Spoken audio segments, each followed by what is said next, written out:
Brothers and sisters, may the peace that can only come from the one God be upon you. We are here to tell the people that we hear you. One God will not allow us as people of conscience to lose our morale.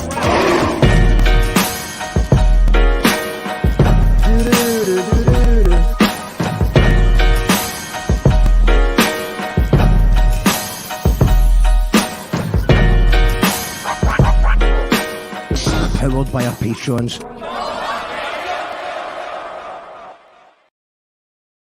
We are live, as you call that radio, and it's hashtag Let the Music Play Day, which is the creative community coming together to try and exert some pressure on the government to show some support for the events industry, the music industry, before it falls apart, actually about to fall apart.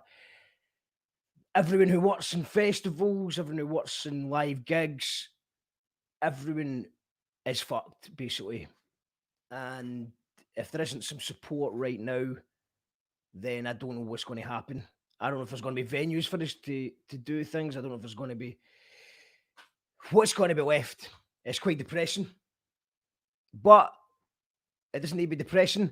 The way you can get involved is hashtag Let the Music Play after the show's finished today.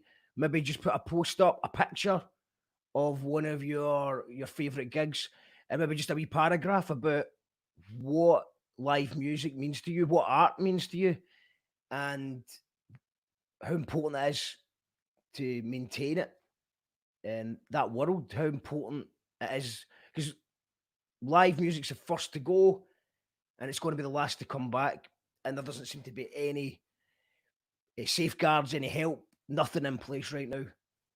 So yeah, that's one thing. That's a good deed of the day you can do after the show. Hashtag Let the Music Play. A picture of a gig you went to and what it meant to you, and how important the music scene is to you. And not just the music scene. This is obviously much wider than just that. Today we have Hannah and Tim Currie on the show, who you might recognise for the pub quizzes nights that we do here. They've also directed short films, music videos, lots of cool stuff. I'll let them tell you all about it in a little minute. So welcome to Call That Radio. Hit that share button. This is definitely going to be a good one for anyone who's into filmmaking or just the art of how you make a film or anything like that. I think there's going to be some interesting stuff. And it's right ahead of Hannah's film, This Joke Isn't Funny Anymore, film premiering on the BBC on Monday. So it should be a good one. I'm looking forward to it. Hit the share button. Let us know in the comments if you can hear me okay and if everything's all right. We should be on facebook.com/you call that radio. It'll sound a little bit better if you go into twitch.tv/you call that radio. In fact, I forgot about the fancy banners. Yeah, if you go to... You're likely watching it on Facebook, but if you go to YouTube and hit that big red button, the subscribe button, and also the notification bell as well, it sounds better on YouTube than it does on Facebook. And it sounds that little bit better again on Twitch at twitch.tv/you call that radio. If you want to support the show, you can, and you've got an Amazon Prime account, you can hit the subscribe button on Twitch. It costs you nothing. And Amazon, assure me, they will pay me £2.50 a month for every subscription we get. Still not seen any of that money, Amazon, but they assure me the check's in the post. You can also support the show by going to patreon.com/you call that radio, because this whole thing is indeed powered by the Patreons. Welcome to the show. This is You Call That Radio. Round of applause and welcome Hannah Currie and Tim Currie to the stage.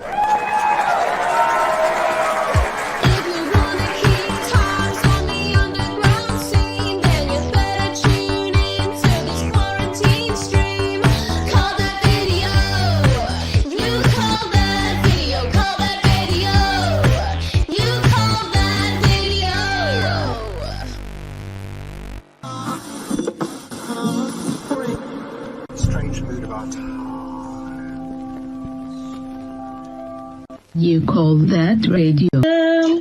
Fucking radio. here to tell the people that we hear you. One God will not allow. You call that radio. However you want to say it. You call that radio.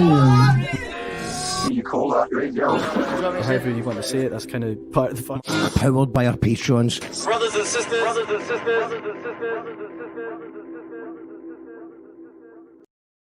Yes, I think it's time to get Hannah and Tim on the show. How you doing, Hannah and Tim? Can you hear me?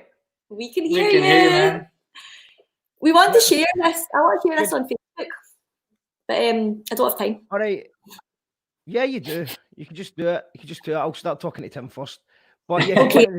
if you go to the Facebook live page, if you go to Facebook, you call that radio, you'll see the live thing. And then, yeah, I just do that. That's fine. Yeah, okay. Tim, how you doing? I'm good, mate. How are you? I'm well.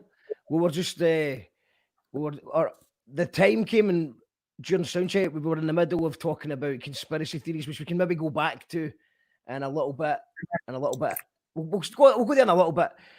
But I just thought we'd maybe start with what is it you do, Tim? What is your, because I was just right, because obviously I know that I've seen loads of amazing art you've done. I've seen loads of your music videos. I'm aware of all the editing you've done and stuff. So how would you describe your role? In life or just like professionally? In life. I mean, life.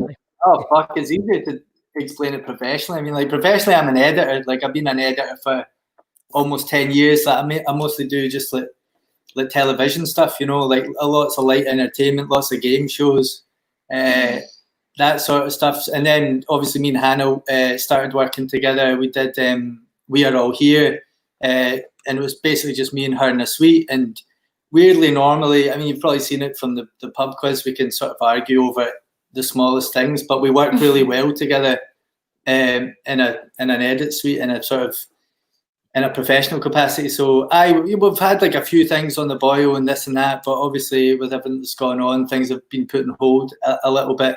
And the art stuff, I just do in my spare time. It's just a hobby. And the music videos, that all kind of came out of the We Are All Here documentary. I made a video with Mac, first of all, which led on to doing one for subs, and people kind of liked them. And then it's just kind of been folk asking me to do them here and there, most of which now I have to turn down because I've got too much stuff to do. And I kind of try and do everything myself, which is probably like the stupidest way to go about making a music video, but so that's that. And they take ages. I do that as well. Like, we actually had a conversation about this a couple of weeks. I can't remember who it was with, but it's that I take that DIY thing a bit literally at times, and I try and just do it all myself. And it's a bit of a, I don't know why that is. I think it's a skill to be able to, especially nowadays, when there's no money about, the more you can do yourself, the better. But you know, I have said to Tim before, like, he's like agonizing over how to light something or how to film something, and I'm like, people literally train for 5 to 10 years to do this as a job, Tim. Like, you don't have to know all this stuff. You should get somebody in. And I'm like, fuck it, I'm just gonna and then get frustrated with yourself in the edit. But you are bringing a DP in for your next shoot, right? I'm hoping to.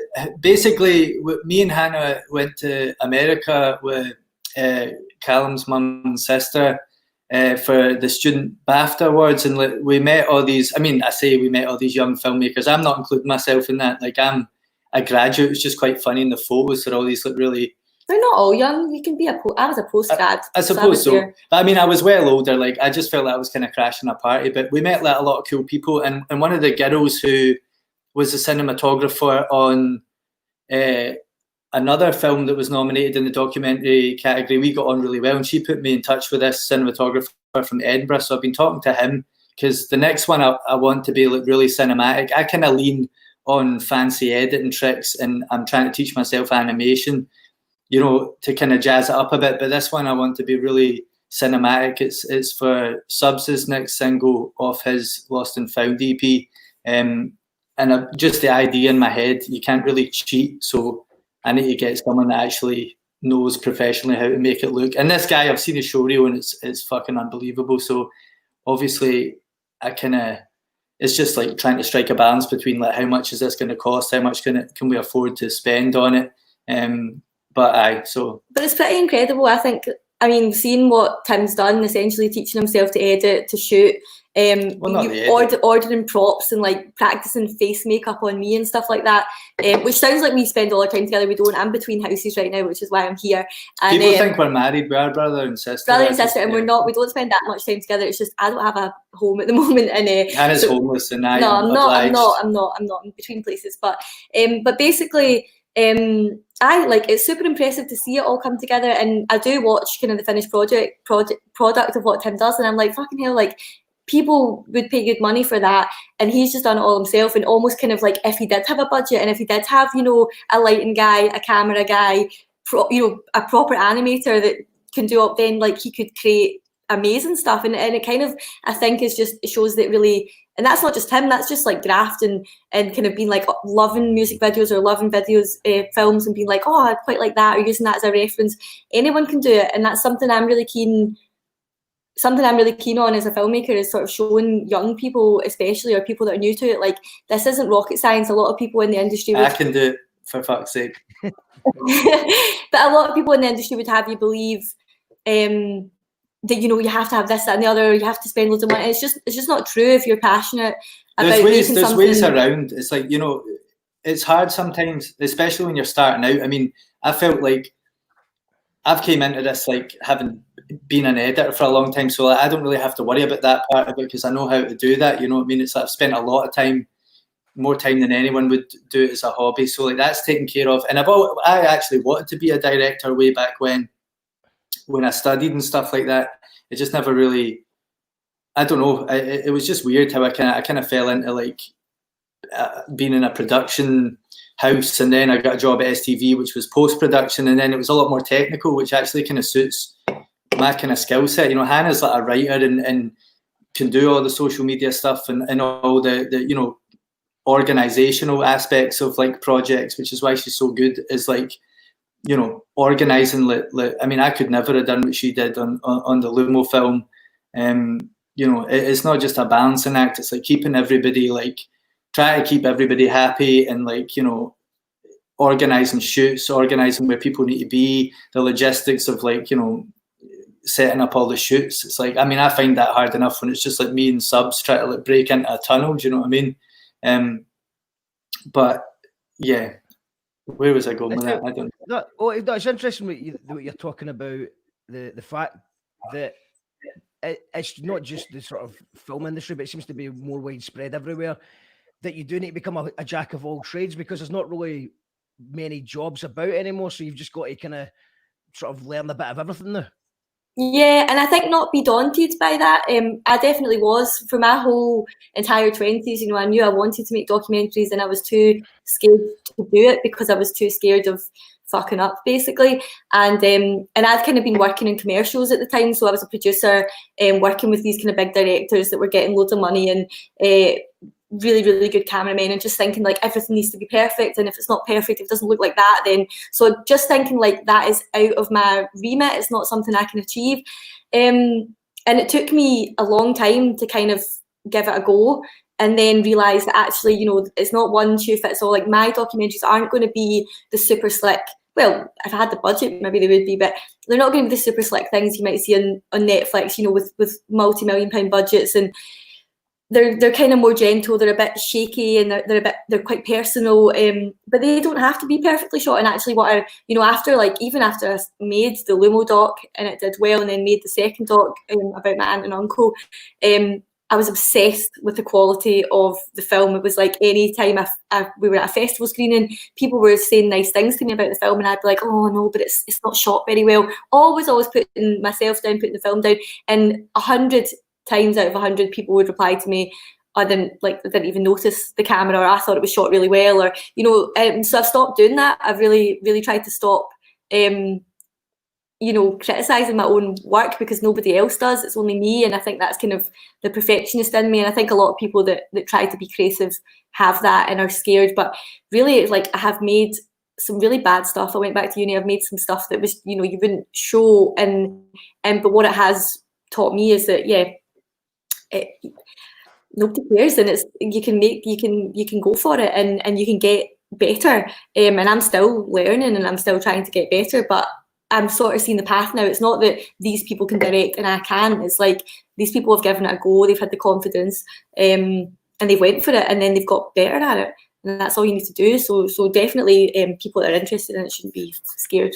And it's like anything else. Do you know what I mean? It's like you know, Mark. You're a musician. You're a singer. It's like the first few things that you do, you'll be quite precious over. But like in all reality, they're probably going to be quite shit. You have to be shit to then be good. It's like my dad always said that when, you know, the few failed times I tried to learn the guitar, it's like nobody's born with like Hendrix's ability, man. That comes through a passion of like wanting to practice and wanting to put all the time into it and just doing it and doing it and doing it. There's no substitute for practice. Like that's just what it is. You just compare yourself to me. No, not. So you're comparing yourself to comparing her to Hendrix. no, but it's true because everything. I mean, I've got my personal opinion is I think that some people were born with some better ability than others, but for sure, the trick is practice, though. The trick is, and I think the difference between average and greatness is just a lot of practice. So basically, I try. I'm rubbish at guitar. I was putting in a lot of hours into it, and I thought, well, maybe I should put that same amount of time into my writing because I'm actually quite good at writing already. So let's just, you know, focus on something that I'm good at. Or same with sports, you know, I was quite decent at doing sports at school. But you pick the ones you were good at and already. You know, naturally quite good at that one. I think I'm going to get better at that one than not. And also I thought it was quite interesting you talking about your obsession over how it looks shot. And yeah, I seen the film and I was lucky enough to see it in like a cinema environment. And it looked amazing, and it was right next to all these other films, and it definitely didn't see that. I mean, obviously, yeah. I'm not an expert. I do like to think I'm an expert because I've got an NC in media. I've got an NC in media studies. Yes. I sometimes talk about, you know, when I was used to drop that in. Well, I felt like I learned enough and I moved on with my life. But you know, I suppose I picked up little things like how to frame the shot. I'm quite good at doing editing, like in a very low budget kind of way. Just if I'm throwing something together, I learned that. But I think that the main thing is just like music. Rather than worrying about, oh, my music doesn't sound well produced compared to that. At the end of the day, a good song's a good song, and a good film is all about the story and the editing really in it. It's just about telling a story, and obviously. Totally. Another example of that exact thing is like when we went to LA, like so we ended up there was like, so it's like a global thing, and like there was 9 finalists for 3 awards, documentary, animation, and what was the other one called? Fiction. A weird name, like fiction or it was like real life or whatever. So 9 films, and when we sat, you know, it was all this pure like pomp and circle, you know, like photographer, red carpet, like you know, rakes of cocktails, and it was like just like quite fancy. And obviously we were a bit like fucking hell. And when we went in there and like sat down, the first film, which was like what was it, that homage to Cuba thing? This it was about this guy's dad, basically fleeing Cuba, you know, before it all kicked off, and that was him like coming to America. But this thing was like a big budget. I mean, it was a big budget, but I mean, it was so cinematic and so beautiful, and like we just looked at each other, just like, what the fuck are we actually doing here? Like, we don't belong. But then weirdly, when we watched the other 2 documentaries, as good as they were, I was like, no, like we should be here, and I think. What's the response to the film? Because I mean, that film was never made to look amazing. To you know, that film was made to sort of raise awareness, and we couldn't have imagined. I mean, I definitely knew that the story was really powerful, but we couldn't have imagined that it would have kind of travelled as well as it did and done as well as it did, got on telly and stuff. So yeah, it's a reaction to the film, and everybody just has this like visceral reaction to that film where, you know, it silences the whole cinema because the story is, you know, you're really rooting for Lumo throughout the film. I think you kind of go on the journey with him that he's on, and you kind of, a lot of people have said to me, you know, you kind of forget he's so vibrant in the film that you kind of forget that he's no longer with us, and it really gut punches people when they watch it, and that reaction is kind of I suppose all you need to know. You know, it doesn't really matter that it's you know, been thrown together, self-funded and begged, borrowed and stolen. Thrown together, was it? Not like Going it took a long together. time. It took a long time to edit that film. Yeah. Like I just about had a meltdown. Like it was just kind of like I knew the story was in there, but I just couldn't get it to translate. And then suddenly we just kind of hit a flow with it, and having Tim on it massively like changed, you know, the film and made Yeah. it what it was. So it was a real. When I heard that Lumo was going to appear in it from footage, that unseen footage, I was like, whoa, this is going to be quite hard to watch, just because obviously I knew Lumo. I wasn't close friends with Lumo or anything, but everybody in the scene knew Lumo. Lumo was such a charismatic, likeable guy who just did things his own way, and obviously everyone was absolutely shocked and saddened by the news. And obviously we knew that stuff was going on. I knew you were doing the fundraisers for We're All Here. And it was a great name, We're All Here as well, I thought. And then obviously it's now been, for anyone who's wanting to check out the film, who doesn't know what we're talking about, the film's called Too Young to Die. And it's out. Is it still on iPlayer just now? It's not actually, but if anyone wants to see the film, I'm happy. I mean, well, I shouldn't say that publicly. The BBC have the rights to it still, but obviously it's important that people see this film. So we still do private screenings of the film, and obviously if anybody wants to see it, just get in touch. It's called Lumo, Too Young to Die. It changed for the BBC, but both titles, We're All Here and Too Young to Die, are both lyrics of Lumo's. So We're All Here is from a poem. Well, it was actually We Are Always Here, from a poem he wrote for See Me Scotland, a mental health awareness spoken word piece, and we took that out of that. For BBC, there was another documentary on at the time called We Are Here, and also we kind of, we wanted to really to make sure that people didn't scroll past it. I think We Are All Here is a wonderful title and has gone so far with the campaign, but I think it doesn't tell you much about the film. We had reservations about calling it Lumo, Too Young to Die, because it's very direct, and obviously spoke to his friends, and you know, some of them sort of said, oh, like kind of like that kind of got me that title, but it is from his song Testament, from one of the first lines, and that song never actually made it into the film. I was always trying to find a way to put it in the film because it's so raw, in terms of, you know, he talks about his mental health in that song. It's a brilliant song. It's a brilliant song. I never managed to fit it into the film, but it is the title, although I sometimes do grapple with whether the title is too direct. But I suppose when you're trying to make people stop and think, I think people really still don't take suicide seriously as something that could happen to them, until it does. So I guess, wanted just. No, I think it's a good title. No, I think I wasn't criticising. I was curious as to why it changed. But I suppose especially if BBC have got another show on called We Are Here as well. You're saying so that is things like that are really important. I think it's like if you're picking a band name. You know, we were talking earlier on about Killer Whale and a couple other people have been on the show that have just got the same band name as another one or similar band names. It can get confusing. So they say that young. Well, the kind of guidance that you get from commissioners is that young people on iPlayer, they want like an image that they're not going to scroll past, and they want a title that's going to really sort of grab them there and then, because attention spans are, and really we are targeting mainly young people with this film, young people and their parents, to be honest. It's got a wide audience.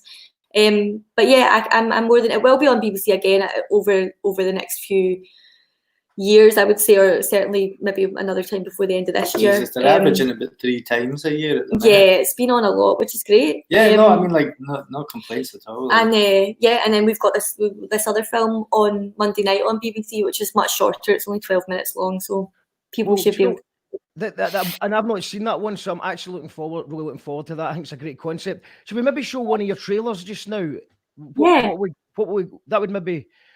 Maybe we'll show the Lumo one first, because then we'll move on to talk about the next one. Yeah, okay. So I believe I have that here.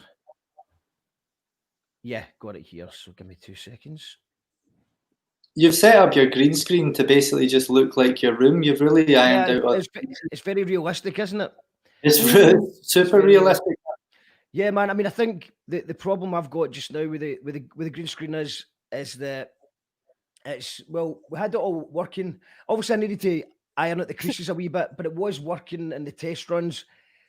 But when I tried to go live, it was just cutting off, and I don't know if it's my internet or my computer. It's probably both, and I think I just need a big upgrade. I probably need a new webcam as well. I mean, kind of, it's DIY. It's that typical thing. I'm trying to make something look good with no budget, and I'm kind of thinking maybe hitting hopefully you'll reach your Patreon's target and you'll be able to get that stuff, because I mean, you really put the graft in. You deserve to have a system. Yeah, I think I've gone as far as I can with this setup now, and I do. It is time to upgrade. I just don't have the money to upgrade yet, but just going to keep plugging away.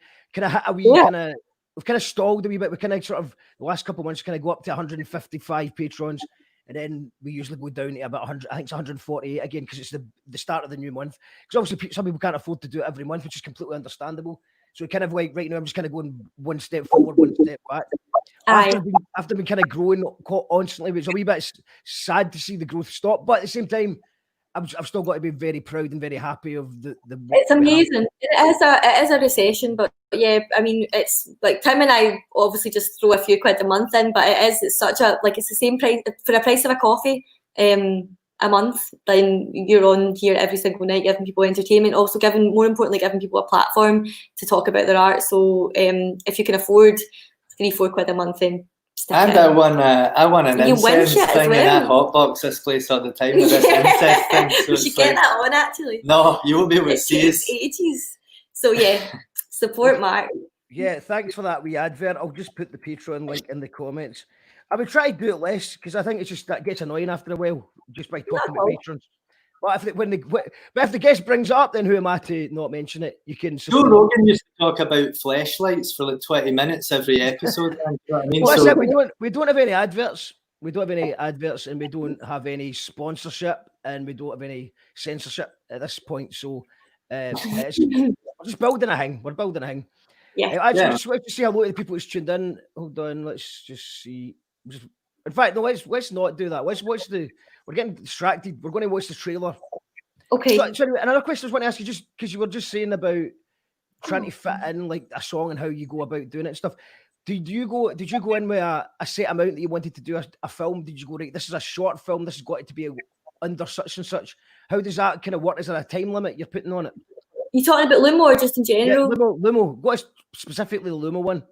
Lumo, I made it at uni. So it was to be about 15 to 25 minutes, I think, was the remit. And I definitely had ambitions early on for it to go on TV to get a wider audience. So I was kind of edging towards longer film, and then we did obviously get it commissioned by BBC, and we added 10 minutes onto the film. So it started out as a 20-minute film, and it ended up a 30-minute film. Yeah, generally you have an idea roughly, because otherwise it can just kind of like unravel, and there's so many interesting things that you could have put in that film, and without that sort of structure and time to work to. But I mean, yeah, it's tough, isn't it? It's tough, especially at the ends, to like hit that like 29-minute mark, and like you're like shaving off like wee bits here and there, and trying not to. What was it? I think originally it was like 23 minutes something, and then 2 minutes of credits. 2 minutes of credits, which every film festival, man, like, you know, these films are normally quick. Every film festival we went to in like Britain, America, Holland, like all the other films were like 10 minutes, and our credits were 2 minutes, and like folk were sort of trying to clap, and then it'd sort of go away, and then they'd get bored, and then it ended, and the lights went up, and then there was another little clap. Not at all. Like, oh, people did clap a lot, but it did get that way where you're sort of sinking into your seat, like, oh shit. We played the whole tune. It's good for Mac, though. I mean, we played the whole tune. We played the credits rolled to the tune that Mac wrote for Lumo, which Tim then made the music video for. So maybe we could play that after the Lumo trailer. Yes. But you direct this show. This is great. Let's see the Lumo trailer, Mark. You guys do this. Don't be lazy, Mark. Come on, you can't just leave us to do it. No, you're in charge. Vlog that I've ever done. So I guess we go back to the very beginning. You see, I've been pretty pissed off. Depression got to me, infinitely dropping me, and this black hole in my brain, I feel it swallow me. I see it follow me, coiled like an automy. It's astonishing, watching my anthology. I used to always tell people my wee brother was a rapper, and they'd be like seriously? Like, you look white and ginger, how can your brother rap? And I was like, I don't know, it's just his thing. Just his thing. On my right, coming all the way from Glasgow, we have Luminous, man! Show love done hit. Today, we're joined by Mr. Luminous. Hello. You will see me on the other side. Just out there Like, if you don't like Lumo, you don't have to, because he doesn't care. One of the best lyricists in Scotland. Walked in with the shades, one glove, and just like, okay, I like him. For everything to seem so good and turn so bad so quickly. I remember getting a phone call, something had happened to Callum. Police are searching for him, it's him. We were told that he might never come back. He could always be missing, and then it's always the what if? What if it wasn't him?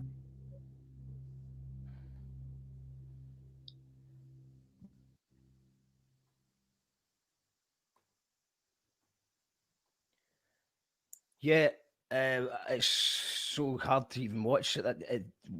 Just that is trailers just difficult to watch, but it's so well shot, and I think it just because I mean that's another skill as well, trying to capture you work hard making a 20-minute film, 20-minute film, and then you've got to try and get the audience interested in the space of a minute. Yeah, what I should really say is, like you say, it's so well shot. That drone shot at the end. There were so many people that came together and helped make this film because the subject matter meant something to them. So I see actually Sally Thompson McDermott's in the comments, who I worked with at BBC. I think that Sally's worked on this show called Super Shoppers before, that I worked for Channel 4 for, a consumer show, and I kept in touch with the sound recorders from that show, and when I was filming a scene for Lumo that had quite a few people in it, I was like, I don't know how I'm going to do this myself. How am I going to like record all the sound? We'll all be talking over each other. And I reached out to him for advice, and he was like, I'll come and do it for you. And I tell you what, I'll bring the cameraman from that Channel 4 show. And so Stephen Donnelly and Peter Gordon Elliott came, shot and did sound for 3 or 4 days for that film, and those are the shots that like I don't have to worry about. They just look amazing, they sound amazing, and it was just incredible. They did it completely off their own back. When BBC acquired the film, I was able to give them something, but not as much as they should have got for the work that they put in. And then there's drone footage in there from a guy called Justin Currie, who's helped me again on a Glasgow Short Film Festival trailer, which we'll play later.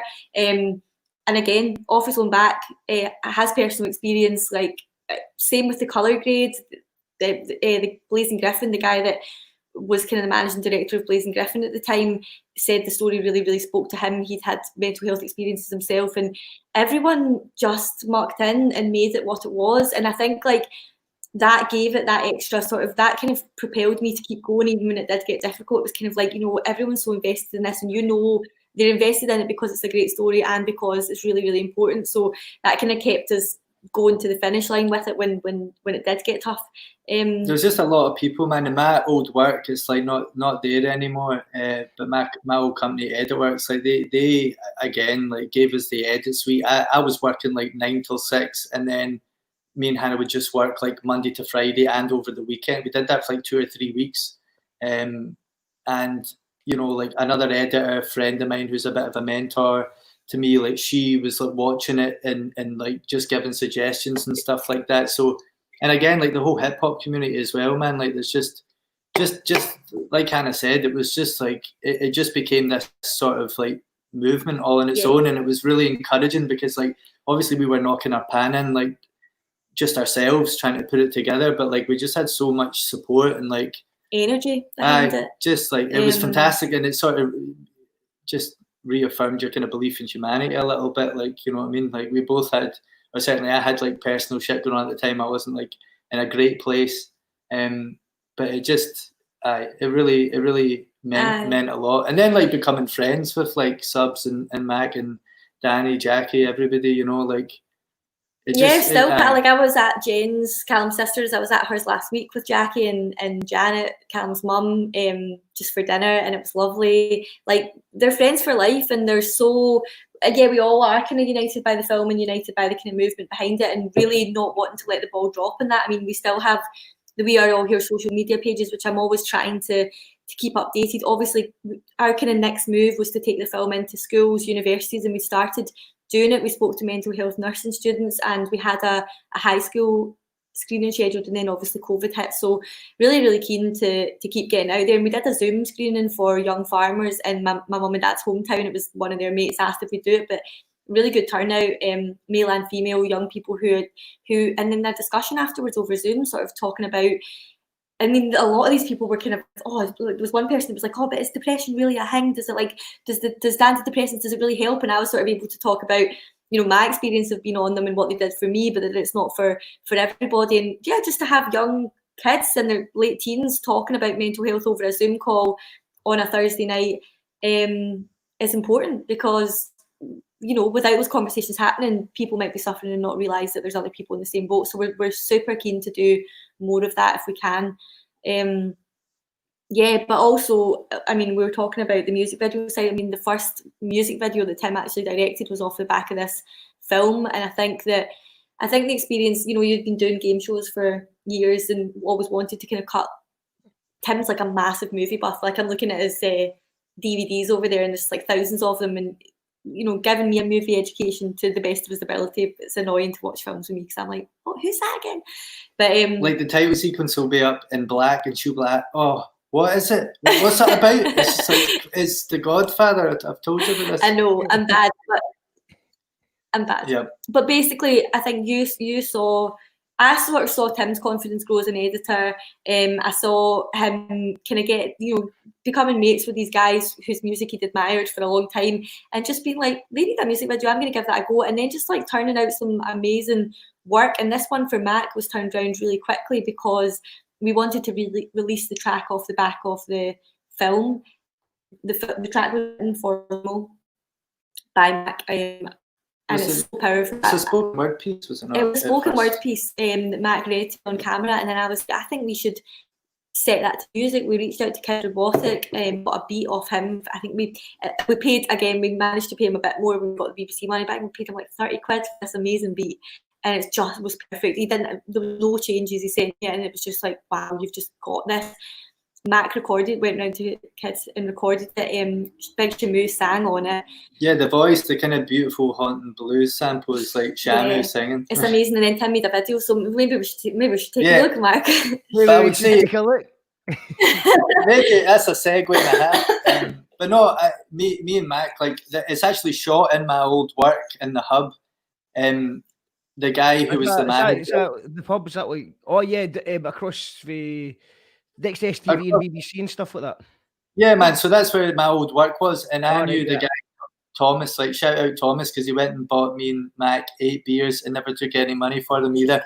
And we shot it with 2 projectors, no lights. Didn't even. At that point, I just wanted to film it, so I didn't have any lighting set up, which is why it's a wee bit muddy. But still, man, like, I'm heavy proud of it. And Mac was brilliant, man. We just like smashed it out in about three and a bit hours. And certainly every video since has like been like 8 shoots and like hundreds of hours of footage. That was literally just like a bunch of takes. This track really speaks for itself, and it really didn't need any flash. It was very personal to Mac and Lumo, and it was perfect. I think the video is great. I think the video is great. Let's have a wee look at it, then we'll talk about it a little bit more. That's not it. If you search Mac, I've got it here. It's just the wrong. I've got like MPCC these days. It's because I'm used to hitting the YouTube one. It's all right. It's just me. It's just me making a mistake. There we go. Sorted. There we go. I feel under pressure now, as if I actually have got directors here. Yeah, I'm like, no, you're the original Grandmaster. Okay. Here we go.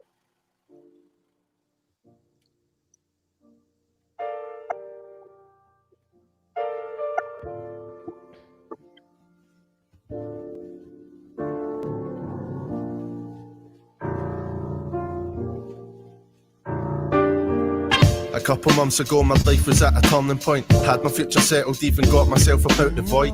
But then September came, and how was I supposed to see what came to be? My brother thought the timing found eternal peace, and I can't help but stress and worry about court. Coppers make their stories up and lie in their reports, where the person that I loved was left with stress and broken goals. All I do was chase sobriety while settling the score. They won't believe, fuck I wouldn't blame them anyway. This time and earth is borrowed, it can make you face the final grain. Trickle down your timer till you're crippled with the endless pain. Think you'll live and be alright, but all your thoughts become insane. Great, The people that made me free I cannot see. Is that the way it's meant to be, or should I hit repeat and spill my soul upon this fucking beat so you can hear me speak? Empty vessel searching for the one to teach. Another stranger searches joy, cuts himself too deep, finds himself a bone, he still remains a sheep, but he's hungry on his own, he weeps. Remembers what his life was like before they locked the gate and lost the key. Another stranger searches joy, cuts himself too deep, finds himself a bone, still remains a sheep, but he's hungry on his own, he weeps. Remembers what his life was like before they locked the gate and lost the key. Yeah, the key to this is me, I guess. I'll pick it up and try my best. A beating heart within my chest, shake it off and stand the test. Guess inside we're all depressed. It can happen to the best, and that's as cliche as it gets. But these words are not a threat or die. It's for those who face the heavy ride, they're contemplating suicide. My own advice, remember others feel the same as you. You're not alone, just fight the fight, investing all my faith in you. If I could save a life by using my own voice, I dedicate my music just to give people a choice. Can handle losing no one else, especially my voice. Just wish I turned the hands of time to hear my brother's voice. So what I'm saying is never leave it till it's late. Remember what he said in the poem that he made. It's okay to not be okay, put that smile on your face. It's okay to not be okay, put that smile on your face. Like, it's not too late. It's not too late. To everybody feeling down tonight, remember you're okay. Live today for brighter days. No matter how you're feeling now, in time you see the change. Like, it's not too late. It's not too late. To everybody feeling down tonight, remember you're okay. And live today for brighter days. No matter how you're feeling now, in time you see the change.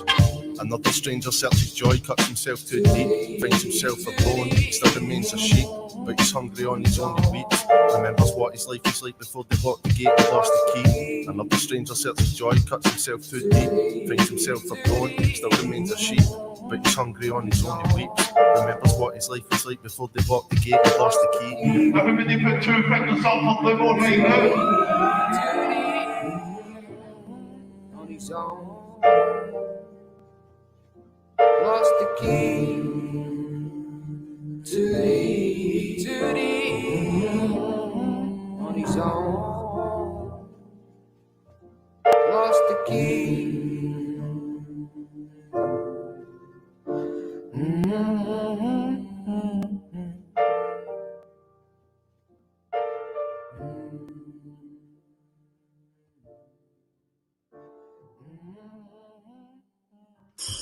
I got you. Ready? Yeah, here. 1, 2. 1, 2, 1, 2. Yo, this is Charlie Tuna from Jurassic 5 live and direct here in Glasgow, Scotland, and you call that radio? Upon you, we are here to tell the people that we hear you. One God will not allow us as people of conscience to lose our morale. We see the crimes of this government, how they support every dictator and criminal on this earth. Sometimes you can feel down. Sometimes you're brilliant stuff. And yeah, AMAC absolutely smashing it. Shouts to Kid Robotic on that beat as well. It's a brilliant song. And the video, Tim, amazing. Thanks very much. Again, it was a joint effort that we just... I had an idea. I basically cut the reel, and that was like something as well, because we got a whole load of home video footage from Jen and Janet and Lumo's family of him as a kid, and I kind of cut to full screen a couple of times during it. But like I basically cut this thing together that was going to be on the projections, and then Mac in front of it. And he had never seen some of the stuff before, and he was like, "Man, like, why don't we just put this out as the video?" And I was like, "No, like, we're gonna like put you in front of it." But like trying to like light projectors, man. I mean, I didn't have a lighting kit at all. That wasn't introduced until the second video, and even then, Andrew Mackenzie gave me and Subs a loan of his lights for like 1 or 2 shoots, and then I really saw, right, wait a minute, I actually need to be lighting things properly here. So what we're trying to say is lend us DIY. things. Lend us things. Give us your stuff. We don't have any money. Nah, but we're working on it. We are working on it. And it does, like, I think the more stuff you do like that, and I mean the Lumo film and then also the music videos for you, like it gets you to a place, and then it's kind of like you know next time, and it is kind of a shame that you didn't know for that time, but nobody ever notices that Matt isn't particularly well lit in that because we didn't have any lights. So people love the video anyway because like you said, it's deliberate. Oh, I like the way that's that's symbolic. We've Max in the darkness. He's going through the darkness. Yeah. I mean, you can justify anything anyway, but again, you can't really like light because you need the darkness for the projector to actually, show up on something. What do you make of my lighting?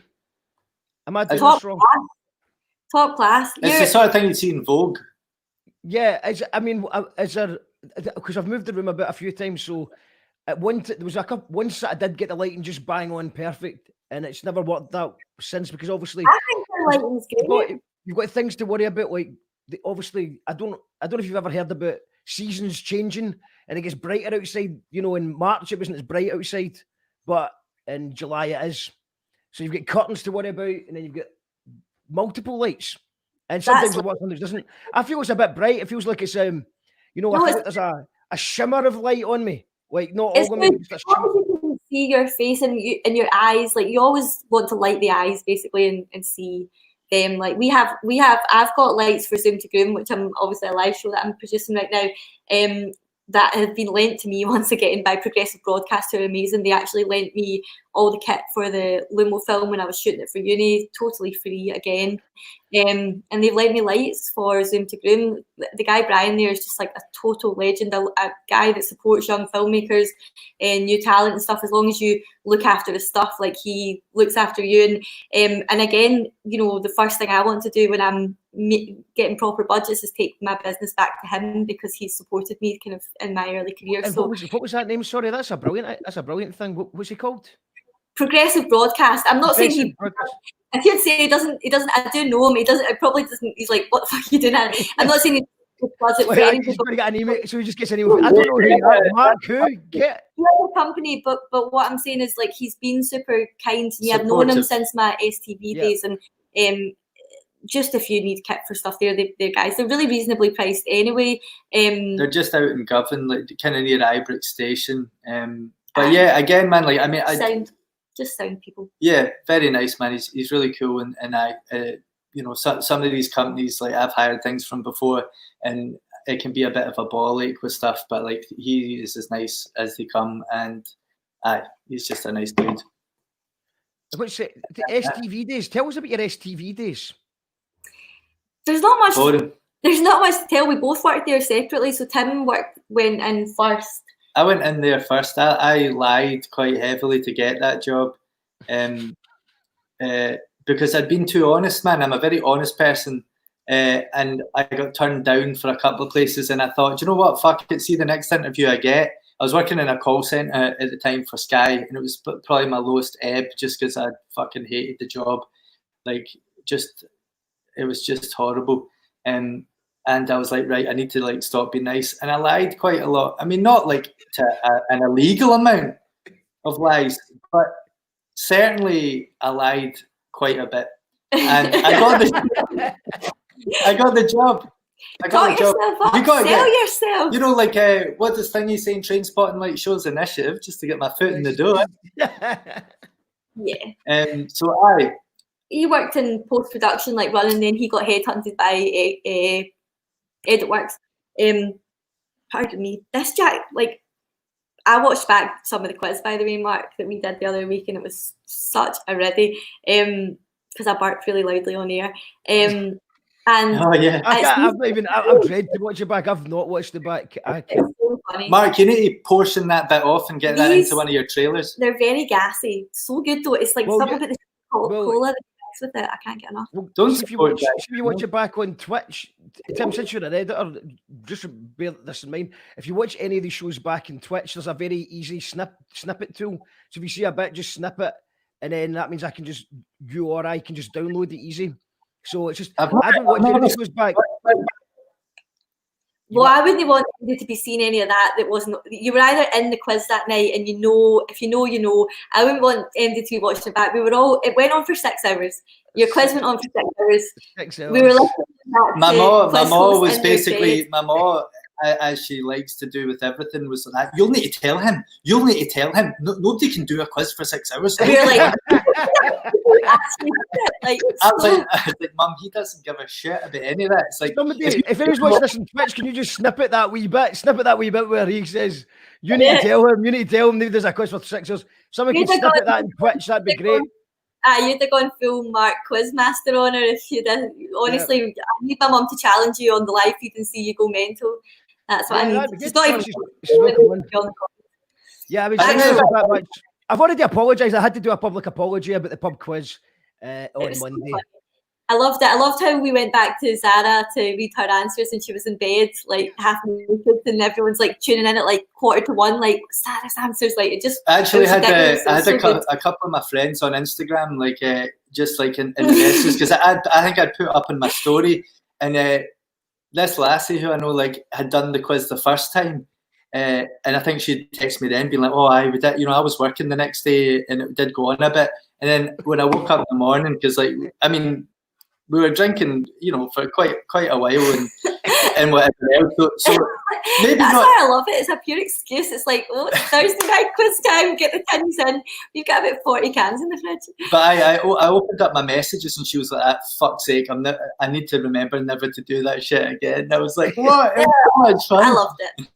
Yeah, we like it a lot. Yeah. I'm seeing John McMustard in the I've got the comments up now. John McMustard saying the fucking quiz.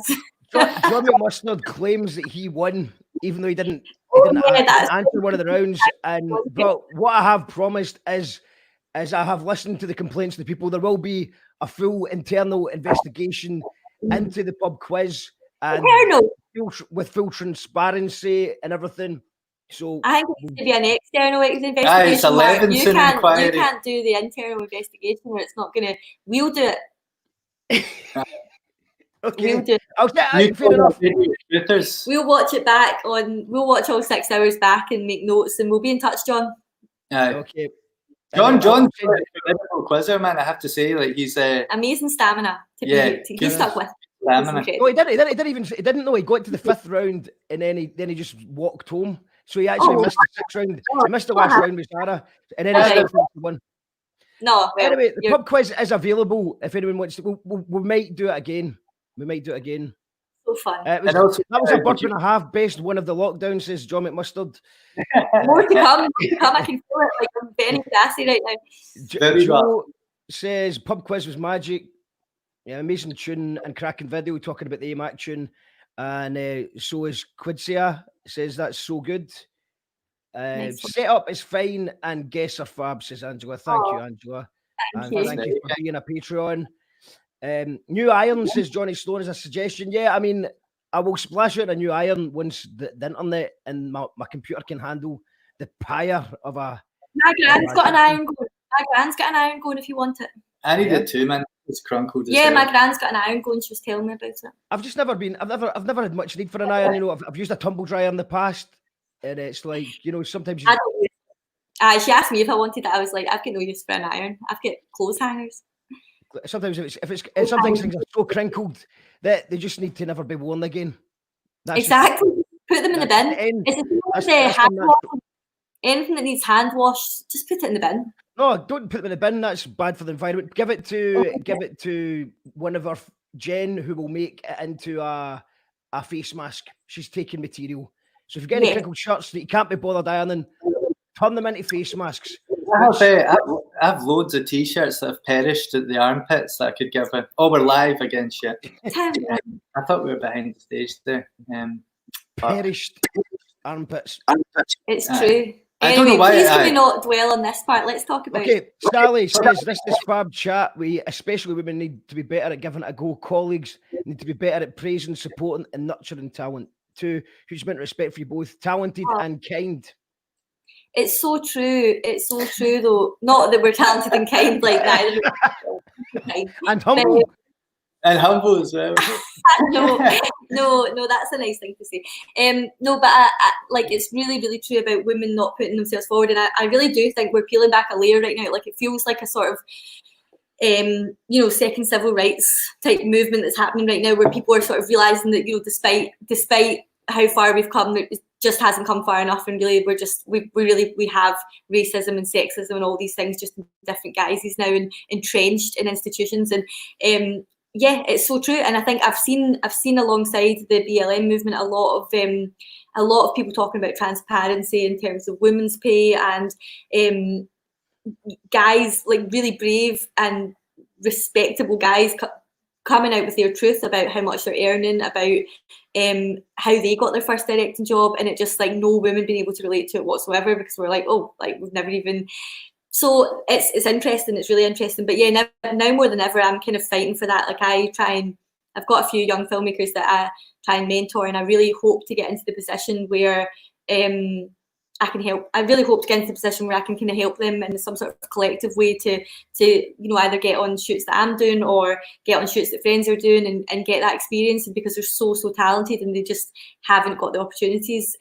One of whom, by the way, is Cons, who, nice segue here into our next clip, but Cons provided us with footage for the Lumo film. He had gone and shot the mural when it was first getting painted, and his footage was amazing, and I'd sort of reached out to him, and then of course the mural got painted over eventually, and got flooded first and then painted over, so I couldn't get anywhere near it to shoot it. Cons gave us all that footage for free, and we became good friends, and he came back to shoot this Glasgow Short Film Festival trailer that I got commissioned to make, actually because the Lumo film won the Audience Award at Glasgow Short Film Festival, and you were with us that night, Mark. I was there.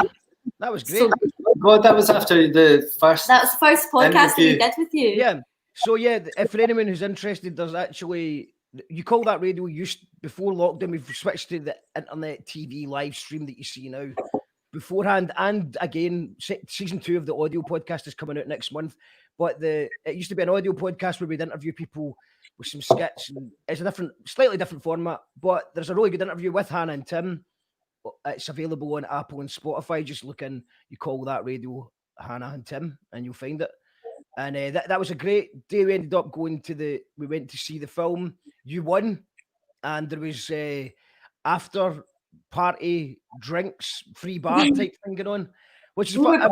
I've never really been invited into that world, so it was good to kind of see it.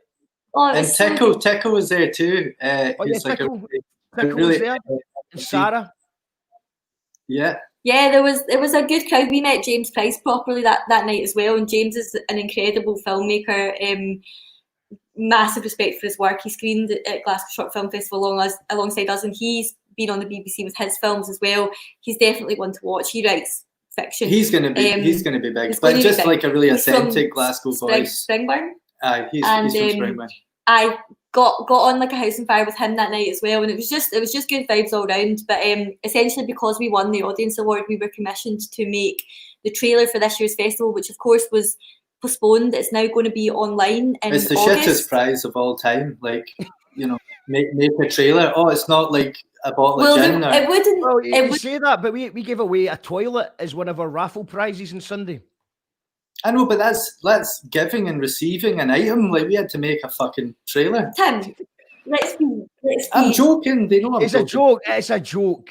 It was funny because the other prize, there was like a grand jury prize, and we got a special mention by the grand jury, but we didn't get the prize. If you won that prize, you got £1,000 worth of kit. So like obviously we were just like make the eyes trailer. on that. And then they announced the Audience Award, which we didn't even know was an award, and I was like, so what? And they were like, and you get to make the trailer for next year, and I'm like, cool. So it was all like, and it was playing on my mind for ages because I then became really unwell in the interim after Lumo and all that. I became unwell for quite a few months, and it was playing on my mind. I was like, oh my god, I've got this trailer, and and then I got better, and I came up with this idea, which actually, in a really funny roundabout way, the idea was inspired by the Lumo mural and Con's shooting of the Lumo mural, because he shot that so well, and I was like, could we do a Glasgow Short Film Festival mural? Could we actually get a real life-size mural of the festival and shoot it? And we did, and Cons did the whole thing, and he's now made a behind the scenes video, which will be out sometime this month, because the festival is going to relaunch online in August, and my film's playing at the festival, James Price's film is playing at the festival, so people should definitely catch that. Maybe we should watch the trailer that Cons so expertly shot and Tim edited. Yes. Segue. Yeah, it's going to be It's there in 2 coming. seconds. It's coming. Yeah. Here it comes. I don't think I like this shirt after all. I think Tim, it's I bought nice. it. Tim bought me a late birthday present. My birthday was in April. I chose this. See, I wasn't. I was just that late. for some reason you can't seem to full screen it, because when you full screen it, I'm not going to go into the boring details, but when you do it All from a right. Google Drive, People can. it's all right. People can go just use their imagination. It's fine, because everything else has been fine. No one's complained yet, so let's just do it. It'll be fine. Pardon me.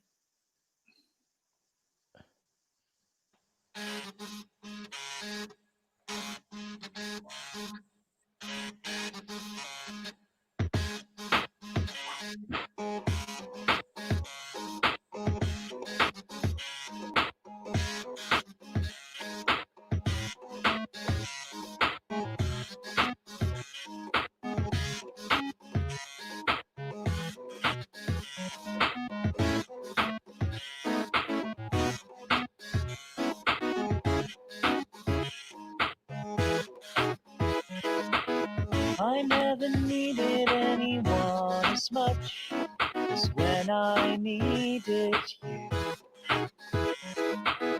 I made a place for lonely hearts to find. It's where I wait for you. I'm gonna stay until the end has come and make my peace with you. Maybe this is just an old deceit. Maybe it's the truth.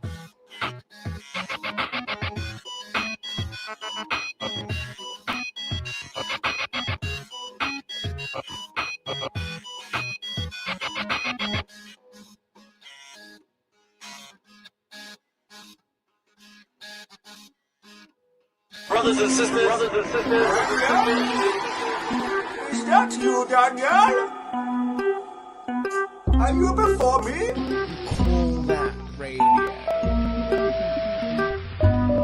You call that radio?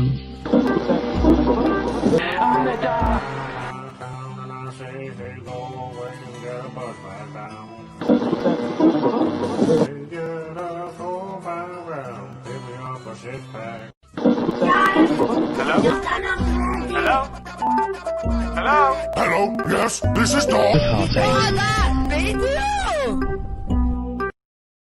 Brilliant stuff. We just watched there the trailer for the Glasgow Film Festival. So did they switch it to online this year? Yes, I believe they did. Yeah, they had to. Yeah, they had to. They did. I was actually talking to Sana, who is an organizer of that festival, which we met there. Hannah will know more about it than me, but yeah, they basically had to with the the social distancing. They couldn't really have anybody in a cinema. We're just saying the program for the GSFF went on. It's almost like the COVID virus didn't give a fuck about didn't care. Just didn't care. Not a lover of independent films. Not a lover of the arts is COVID.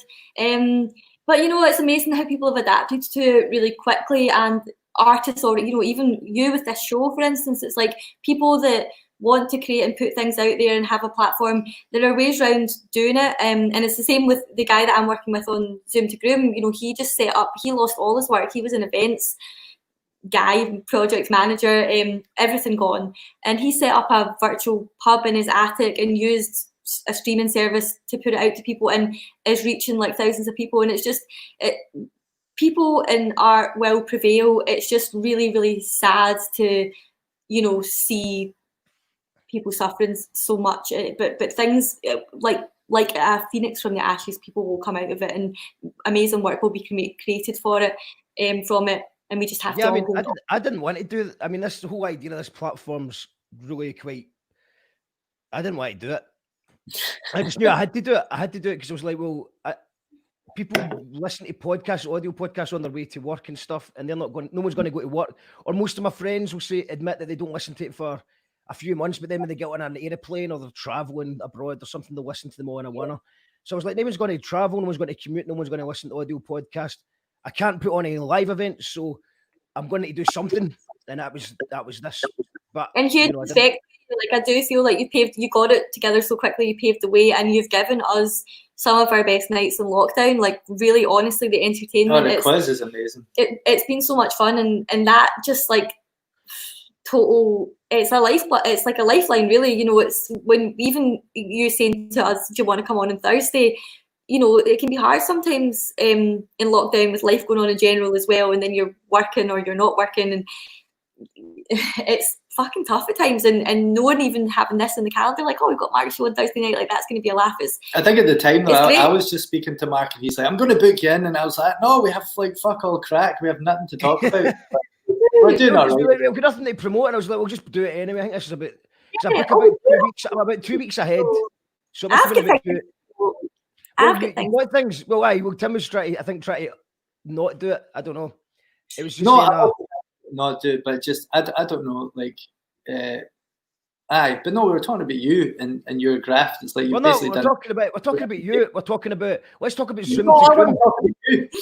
Yeah, talk about Zoom to Groom, because what I like about that is that there's genuinely, because obviously right now there's lots of people doing the same thing now. Do you know what I mean? There is a thing that people are doing, and a lot of people are using StreamYard, and things are starting to look a bit the same. That's why I'm trying to, you know, I put a lot of work into making like the wee idents, or just trying to have a different visual.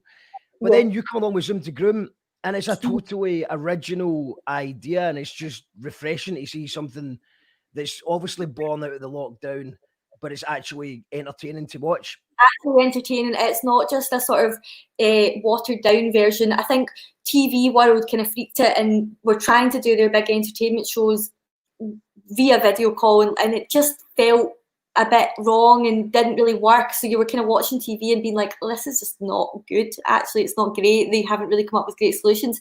And for me, certainly, like where the kind of entertainment moved to was online. So your show, I was kind of like saying to Tim, like this kind of thing is the future. Like people that, you know, we were talking at the start about doing it all yourself. I can't remember if that was on air or off air we were chatting about that, but doing it all yourself is. And being able to hold a show and hold an audience makes you in these times a lot more relevant than, you know, the kind of stars that we would typically turn to, celebrities or whatever, who can't really put that stuff together without a big team and production and money. So where it's at right now is this kind of like almost pirate style show, this homegrown DIY style thing. That's where I'm getting a lot of my entertainment from. And yeah, a friend told me about Zoom to Groom. It's a guy called Andy Dunlop who has a virtual pub called the Staying Inn. They're on Facebook, and his main sort of thing was running quizzes, because he used to do quizzes, a bit like yourself, Mark. Was running quizzes for people and raising money for charity, and he raised over 50 grand. He got asked by all sorts of organisations like the Beatson Cancer Hospital and DF concerts and various people to run quizzes for them. But on Saturday nights decided to do this Zoom to Groom show, and he was actually using the Zoom app. He was using a webinar thing that just any single people could join, and he would just chuck them together and stream the whole thing live. So my mates told me about it, I tuned in, and I was like, this is absolutely amazing. And yeah, I got in touch with him and was kind of like, look, with a few tweaks and some format, and then he was going to wrap it up because he's like a dad of 3 with another one on the way. And I was like, I've got the energy to put into this and to keep it going, and people wanted to keep going. I mean, people were gutted that he was going to wrap it up. So yeah, we've revamped the whole thing. We've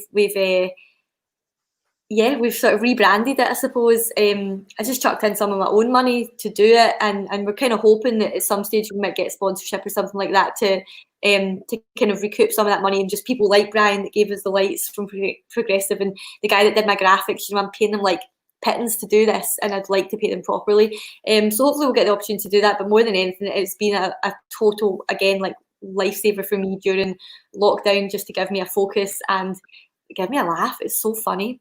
I've watched I've not watched episode 2 yet, but I watched episode 1, and I was just sort of I wasn't planning on watching. I didn't have time. I was going, I want to just tune in for 10 minutes and see what it's like, and then I was actually just got addicted to it. It's just because obviously I'm not really into idea of dating shows, but I was really surprised that I liked it. But there's just something so current about the awkwardness and the lockdown. It just like And the It's voice, like funny. we've got people that are like the daters that are coming in from Maryhill, Shettleston, further afield, like Canada and Australia and stuff, and then getting put on a date together for 90 seconds, and we watch it all play out live. And I think that's the beauty of it. Like because it's rough around the edges, it's not. I do get applicants before, and I sort of try and match everybody up before, but there's a real sort of like roughness around the edges to it that makes it. It's not a dating show as such. It's like watching folk, on their first like 90 seconds of a date, and it's like at points it's really awkward, at points it's really exciting because you can kind of see that there's an attraction there. And I've cut a wee like minute clip from episode 2 that I gave to you. Maybe you could play it just to sort of show anybody that doesn't know what Zoom's all about. But essentially we put singletons on 90-second speed dates and we broadcast the whole thing live on air. And like this, we use StreamYard thanks to you. Like I got in touch with you about StreamYard, and it's because of you that we were able to pull together a show that looks a lot better and have the audience interact with it during it. So yeah, like maybe we could have a look. Yes. Okay. Sir. Roll VT. We need to think of things to say. Oh no, wrong one. I tried to one more time. I tried to get that full screen issue. I don't know why that is, but it's something. It's charming. Okay, there we go. Food. Okay. What's your favourite food? Oh man, I like it simple, so I like bacon. Bacon. Let's get making love.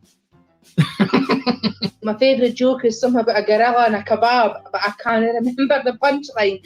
It's something about a kebabi, but I can't remember. I need to know that joke. Actually auditioned for The Voice. All right, cool. Who are you giving your golden heart to? Demi, obviously. Oh, Demi, obviously. There's not even a hint. Not even a hint of delay. Hi. I love it. Hey. We pulled you off for, I don't know, let's just say, just in case. You pulled them off. Fuck off, Fury. Look at her. I mean, look at that wee face. Zoom to Groom!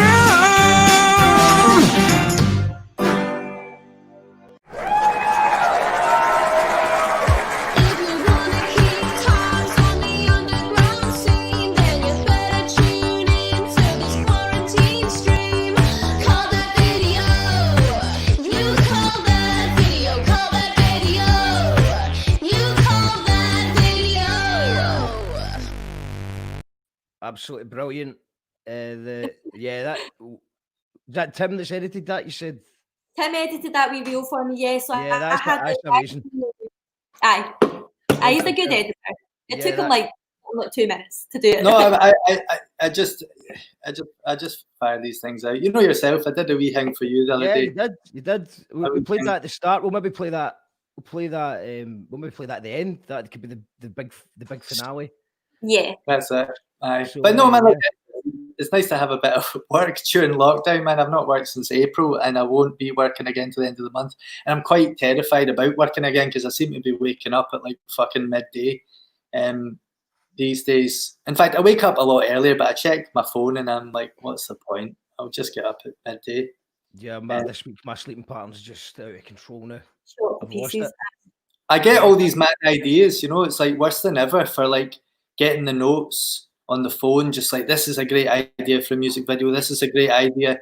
And then you wake up and then it's like, it will be just like an old building with man walking in front. It's like, what the fuck was that about? But at the time, I'm like, oh my God, this is so profound. But yeah. So I once woke up and I had a note on my phone that said jungle dentist. And I don't know what it referred to. That's quite good. I like that. That's quite good. I like it. Like, they could be sort of like an Ace Ventura style. Just a dentist, a good man or woman that goes around the jungle making sure all the animals' teeth are healthy. Yeah, could be. Doing films in the Congo. But Tim, you've been getting back to more of your art as well, like because some of the drawings and stuff you do is incredible. It's just a hobby, man. But I like it a lot. It's the best way I can just sort of like, I don't know, it just like kind of chills me out. Do you know what I mean? It's like, and even if you're angry or whatever, like you can normally just like take that out on a canvas or, I mean, I've been battering a lot of them out during lockdown because I got an iPad and I got Procreate, which I recommend if you're like any type of artist, man. You can just like do a lot of cool stuff with it. And I like He's thinking about making t-shirts. I've wanted to make t-shirts for quite a long time, man. I wanted to get Pi out, like they had a wee competition and I sent them something in, but I don't think they went for it, unfortunately. But just do it yourself. I would recommend, if you're just to do a trial run, get Mandy for Parallel Prints to do it. She does. Okay. She did the You Call That Radio t-shirts. Nice. Yes. I like it, mate. Yeah, Mandy, I've used Mandy, and I think most people, I've recommended her for the last 4 or 5 years. Parallel Prints, Mandy Short, hit her up, tell her Mark sent you, and she'll sort you out when she makes rates. T-shirts on Bandcamp. Yeah, you can buy them on. I'll put the link in the. I'm going to get one for my jammies. I like to have good t-shirts for my jammies. Yeah, all you need to do is just make a design, send it to Mandy. She'll give you a good rate, and a few days later you've got all your t-shirts. Or just make a free. What I would do is just put the design on a t-shirt. There's lots of apps you can use or things you can use online where it will project it. I'll just show you this just now, actually.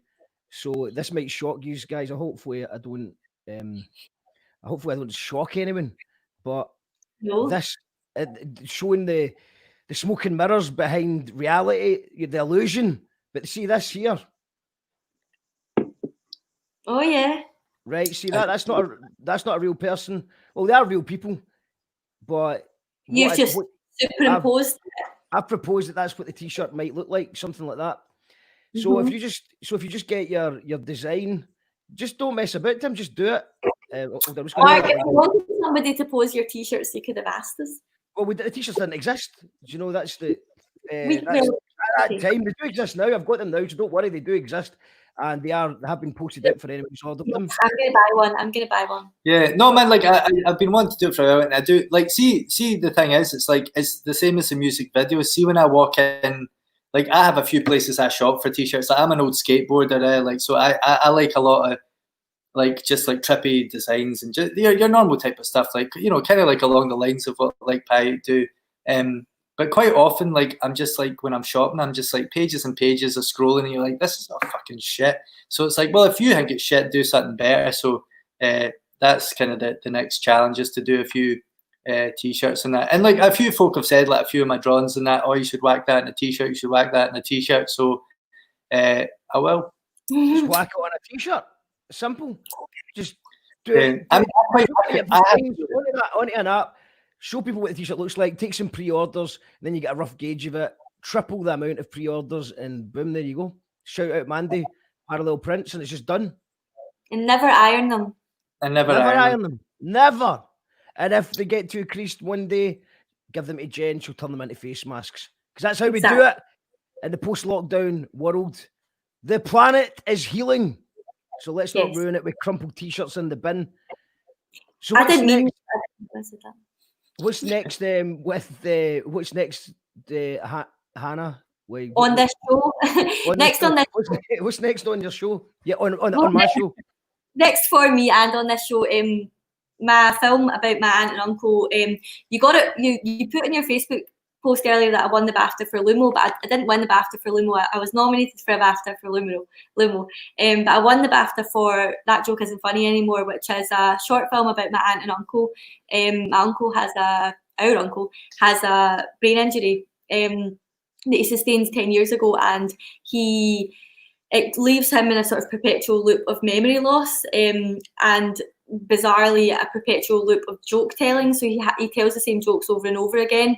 So it's quite fascinating, and it's also sort of ground for dealing with a really serious subject in a way that is light-hearted and humorous, and sort of using humour to get to the heart of more serious questions about identity and about love and care. And I guess the film really is about, it sort of presents as being about my uncle, but it's really about my aunt and her resilience with the situation. Like, she's the most incredible woman. It's my mum's sister. So they live in the remote Wicklow Mountains of Ireland, and she's stuck by his side for 10 years since this has happened, and life's very, very hard for them. So it was a hard film to make. I did lose my mind making it, and I thought I fucked it up, and then bizarrely it just started to do so well. It's got accepted into festivals in New York and Toronto, places I never ever would have imagined being able to screen my film, and I was able to take my aunt to New York with me to see it on the big screen there, and it won the Scottish BAFTA. So it's never been publicly aired. It's only been aired at private festival screenings. Well, they're public, but you have to pay for them and be in the country.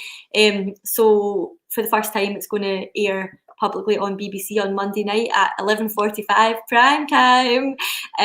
But it's late, but you can set your tape for it, and I really hope people do watch it and share it with those that they think might relate to it. There's a lot about caring in there, and about kind of accepting that, if people are acting strangely or differently, that there might be a reason for it, whether it's mental health or disability, injury, that actually, not everything is always as it seems, and that we really need to be kinder to people as a whole, because my aunt and uncle, basically everybody abandoned him when it happened to him, because it can be especially his pals, man. I don't know, it does seem to be something, not to dig up the Irish, I have plenty of Irish friends, I love Irish people, but especially with him, he was working class guy from Crumlin. It's quite a tough area. He was he smoked 60 a day, he drank almost every day. It's, in that paint and decorator sort of culture, and he was a very popular guy. He was the best to crack, man. I went. He still is. Of course, he still is, but obviously he's had a knock, quite a severe knock. But a lot of his pals and a lot of people that knew him just suddenly didn't want anything to do with him, So. And Lindsay was left to pick up the pieces, but essentially on her own. And as you'll see from the trailer, they literally live in the middle of nowhere. There's no people around. There's no houses around. They built the house together, and then the brain injury happened.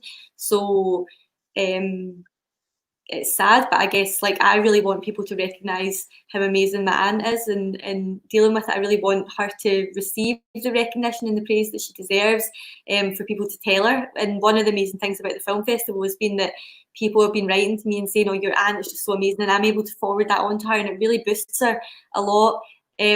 So hopefully when people see it on TV, they'll do the same, and I can pass all that on to my auntie, and it just gives her that kind of momentum to keep going, because she's just amazing, and she's given up so much of herself to care for him. So I've got a trailer if you want to see it. Yes, ready. So this joke isn't funny anymore, out on Monday. That joke isn't funny anymore. That joke isn't funny anymore. You remember what life was like before it? Yeah. What was it like? Brilliant. What's it like now? Different.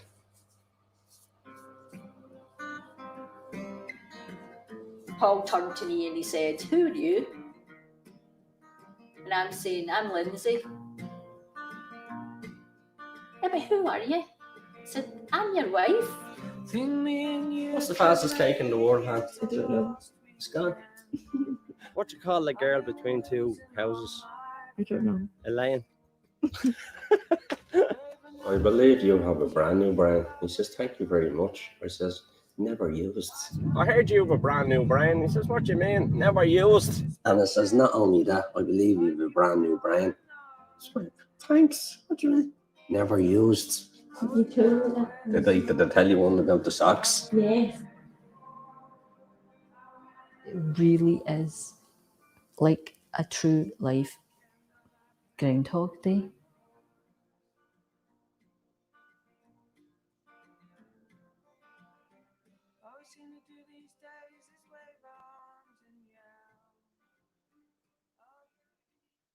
I think that's a cool background. So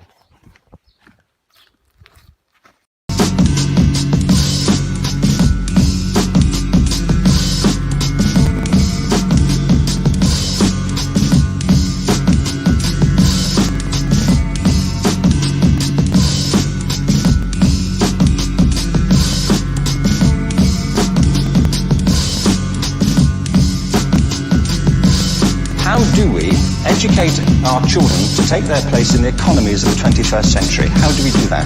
Given that we can't anticipate what the economy will look like at the end of next week. Every country on Earth is trying to figure out how do we educate our children so they have a sense of cultural identity and so that we can pass on the cultural genes of our communities while being part of the process of globalization. How do we square that circle?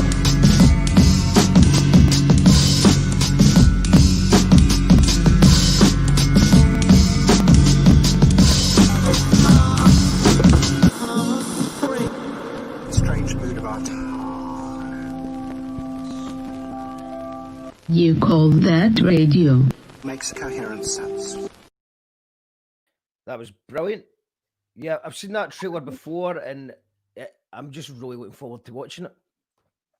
Nice one. Thank you very much. Yeah, It really turned out. I did a bit of editing on it, not as much. Unfortunately, I had another editing job at the time, which with me and Hannah sometimes can be an issue, just the way things go. But she had not going into too much, but you had a very difficult time personally making that film, and she didn't like it for long periods of time. There was a switch in between editing it in London and here, and it was just all up in the air. But I was unwell, as I said. Tim and I are quite open about the fact that we've both been mentally unwell at times, and I had a full-on anxiety disorder, a really bad. I find it hard to say the word, but I'm really trying to say the word more because I think that we need to totally remove the stigma around the word breakdown. It is essentially it's a nervous breakdown. Your nerves get shot to pieces, and I was working so much and having some things that were going on in my family at the time and some other things going on, and I completely burnt out and came to a standstill to the point where I couldn't even write an email, let alone edit a film or communicate with people, and that happened from April through to August last year, so a really long time. And a lot of people don't realise it because a lot of the time you just remove yourself from social media, people don't really realise that you're gone. And then all the stuff started happening with this film, and people were kind of saying oh, you're doing amazing right now, Hannah, there's so much going on for you. And I'm this must be the best time in your I've been life. checked out of the world for a really long time, and I'll be honest, suicidal during that time. So and the same thing happened to Tim the year before, so I was completely unwell, and it's really one thing that I'm keen to sort of maybe not now because it's a pure downer, but I've been thinking about writing an article about it, about winning a BAFTA after having a breakdown and how life after mental illness can be really sweet, and just sort of showing people that there is life on the other side of it, there's things to hang on for, and it's certainly taught me a lot. It's taught me that even though I'll have some bad times in my life, and I have had recently, that you can overcome it, and there will be there's stuff to hold on for. You just need to kind of grit your teeth and get through the shit stuff. That's I think it's made me a lot stronger, and I wouldn't change it, even though it was fucking awful at the time. But my mum's in the comments saying, for fuck's sake. The trailer was perfect. Our biggest fans, our mum and dad. But we're kind of straying quite a lot into my film stuff, and maybe show more of Kim's music videos. I am fine how things are going. I think you got to promote your stuff, but yeah, man, it's just like, and that's the thing. Nobody sees behind the scenes. I think Hannah got asked in a newspaper, or someone said in an article, it's just "Oh, this must be the best time of your life," and it's just she didn't know that. She was totally fried, man. And I think it's important to say as well, because I think people I'm involved in a lot of projects, and it's partly I've always been I've always had what I would call high functioning anxiety, whereby unless I'm doing loads of stuff and ticking stuff off, then I feel on edge, and the way that I kind of keep going is by constantly doing stuff, which obviously has its highs and lows. It means I do a lot, and I kind of get to explore a lot of things, which is amazing. But on the flip side of that when I'm not doing things, I somehow feel like I'm worthless or I'm not contributing, and obviously that's just all in my own head, because the way that it kind of comes across to everybody else is that I'm really busy all the time. And I've learned a lot about taking a step back and not being really busy all the time, and it not be who's this for? It's not really for me, because I'm kind of breaking my back doing it, and it's not really for other people. So I've learned a lot from that whole time. But yeah, I think it's important for me to say it, because I think that sometimes people outside looking in probably think oh, like all perfect, you know, like God, she's doing this and she's doing that. And a lot of young filmmakers like do come to me and sort of say, oh, you're so inspiring, your career's been so amazing. And I'm like, my career has been really blotchy and at times terrible and at times not been working. Like really, I've like left, and I lived with my brother for like a big chunk of last year, on a sofa bed on a futon that is backbreakingly uncomfortable. And then people are going, geez, Hannah, you're doing amazing right now. And you're like, well, it's great that you have that perception, but I think it's kind of important to keep it real and be like, well, actually, like it's not. And I'm not saying that, you know, social media obviously contributes to that, and I use social media to promote my project, so it might seem like, and there's a big stigma around mental illness, so I don't necessarily want, you know, the head of the BBC or somebody that's employing me as a director to be like, oh, can she handle this? The answer is yes, I can handle it. I was just really unwell. Are you tough enough? Am I tough enough? Heck yes, I'm tough enough. But I can handle it, and I'm good at it as well. But we do need to allow for people not being 100% all the time. It's one of the things the film industry needs to learn. It's one of the things that, like, general corporations need to learn, that humans are not machines. We're going to have hard times in our life. We might lose people. We might have a breakdown. We might become physically really ill. We need to like make space for that and let people breathe and stop piling the pressure on, because that's 4 not, day week. We want you a know, 4 day fucking week. Yeah, What a 4 day week, yeah. What a 4 day week. It's interesting what you say about I suppose it's became the new answer to people's questions. It's like instead of people saying, you know, how are you doing, and you answering, we're honest, oh, I'm happy, I'm well. It's more like, how busy are you? So people say, how are you? It's like, oh, I'm really busy. I'm guilty of it. Well, really busy. Really busy, but that's not really busy. Is not an answer about your emotional state. But somehow along the way, that's kind of happened. Where it's like, how are you? I'm busy. Oh, that's good. That's good to keep you busy. Yeah. Why is that good? Why is it good that you're busy? Would it not be better to just be chilling?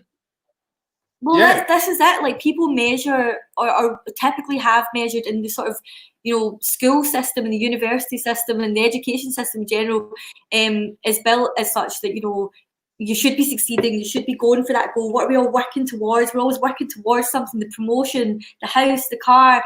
And then something massive in your life happens, like say your dad gets ill, like our dad got ill, and none of that shit matters. Like suddenly, it becomes so meaningless. Suddenly you're just like, I would give everything away for him to be better, you know, like I would, and it's, you know, the things that have happened to our family in the past couple of years, and we kind of like went like 20 years of like plain sailing, just having like, you know, our mum and dad are still together, like we all get along really well, we have a great time, they love gigs and music and all that sort of thing, and just in the past couple of years, like we kind of got hit with our shit, and I think everybody gets hit with their shit at some point, you know, we got hit.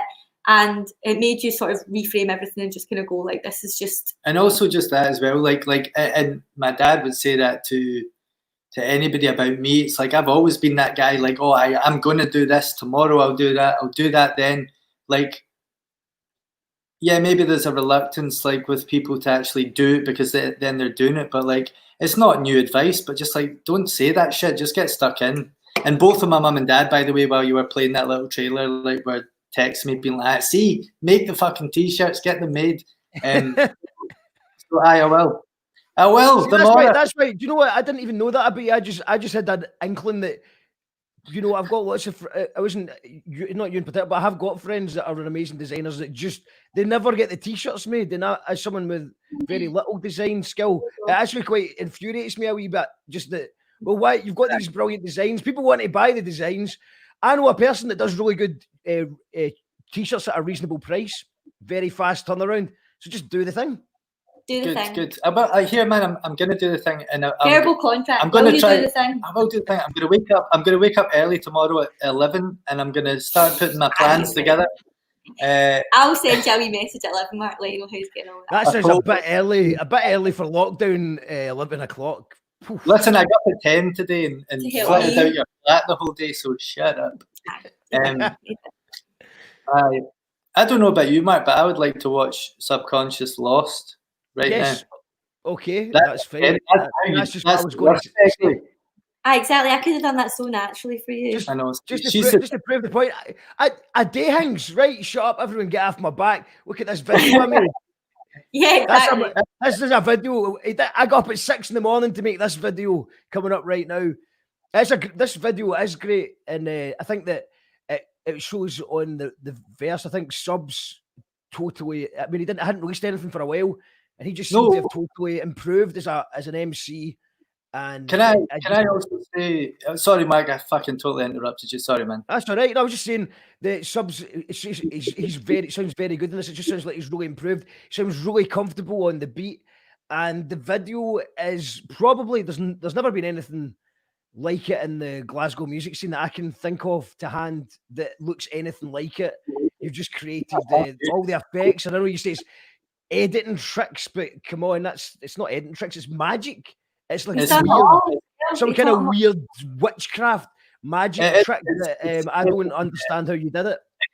It's a lot of Jesus Christ. I mean, I would hate to even guess at how many hours I spent on After Effects, Adobe Animate, and I have to give a few people a shout out on this one. It was a girl who worked for EditWorks, Patricia, who at the time was a student and gave me access to her green screen at Ayr University, I believe, and I almost killed her and Subs in the car. Driving and then making a mad handbrake turn when I was going the wrong way up a junction. Yeah, this is like useless information. Anyway, thanks to Patricia and my pal Greg Gallagher as well. He helped me film the kind of chorus, which we filmed underneath my flat, and I also used that underneath my flat for the kid robotic video. So I have this like weird like underneath the kind of foundations of my flat, and I've used it in 2 out of 3 music videos. And what I was going to say when I rudely interrupted you was Subs hasn't released a lot of stuff for a while, but like this Lost and Found EP is amazing. I went to go and see him because he was going through a bit of a rough time, and that was just after I had gone through a bit of a rough time, and I remembered what I was like. But when I arrived at his house, he had written all these tunes, and he was like, you know, as he did, he was like, do you want to hear it? Put it on the beat. Did the rap to Lost, another one called Bounce, and I was just blown away. Like, just obviously there's a lot of like what he's went through in the past few years, like in there, but it's not released yet, the Lost and Found EP, but like it is brilliant. And the next video we are going to do once we can is Blessings, which is also on that, which is an absolute banger, and I can't wait for people to hear it first and foremost, and hopefully if we pull off a nice video for it, it would also be a bonus. But this is the first track that he's released off the Lost and Found EP, and it's called Lost. That's a better segue. Excellent. Well done. Here we go.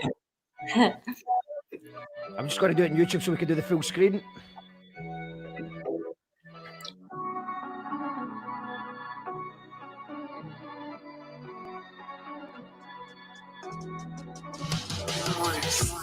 Let me talk to a god, I am odd, pissed off in the land of the lost. I return to the scene just to lie in the chalk. You won't ever see me die by the cross. I just walk on by, head high, and I'm gone.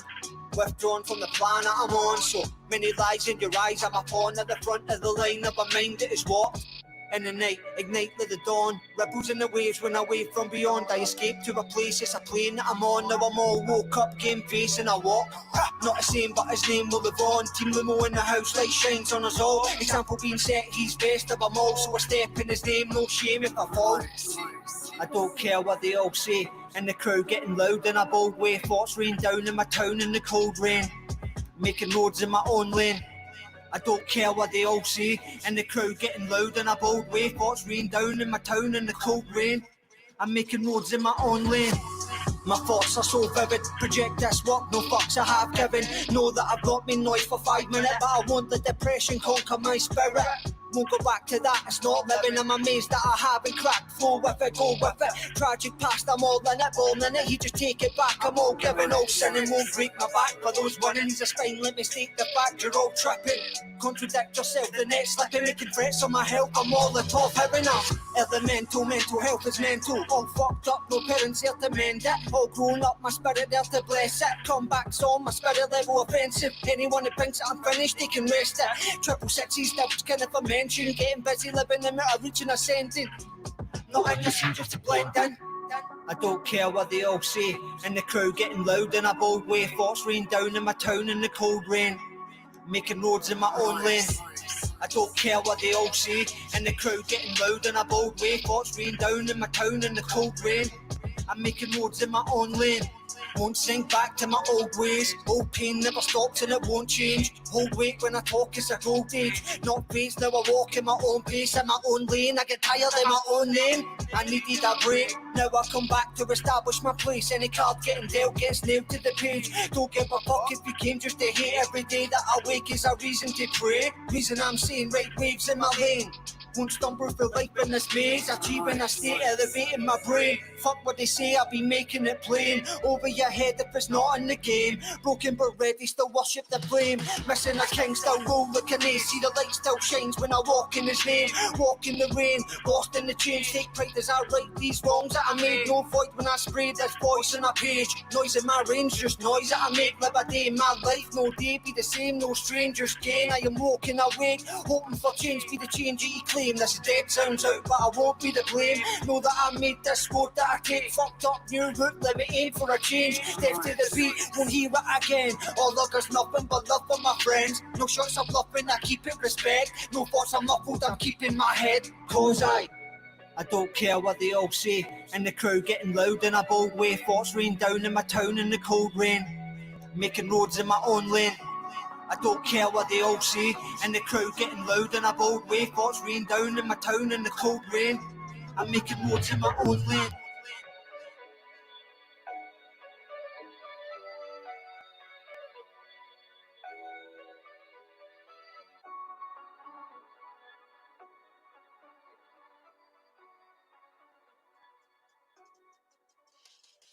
You call that radio? Call that radio. What about the people who hated on me? Right, and then I see the disinfectant that knocks it out in a minute.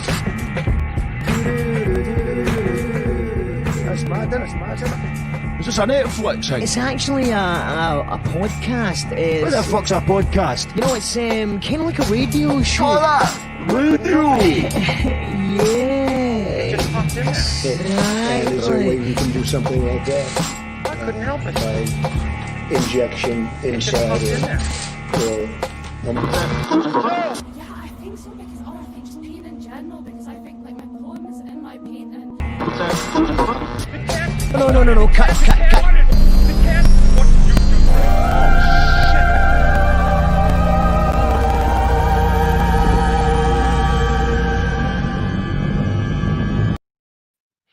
You are tuned into You Call That Radio. We still have Hannah and Tim here.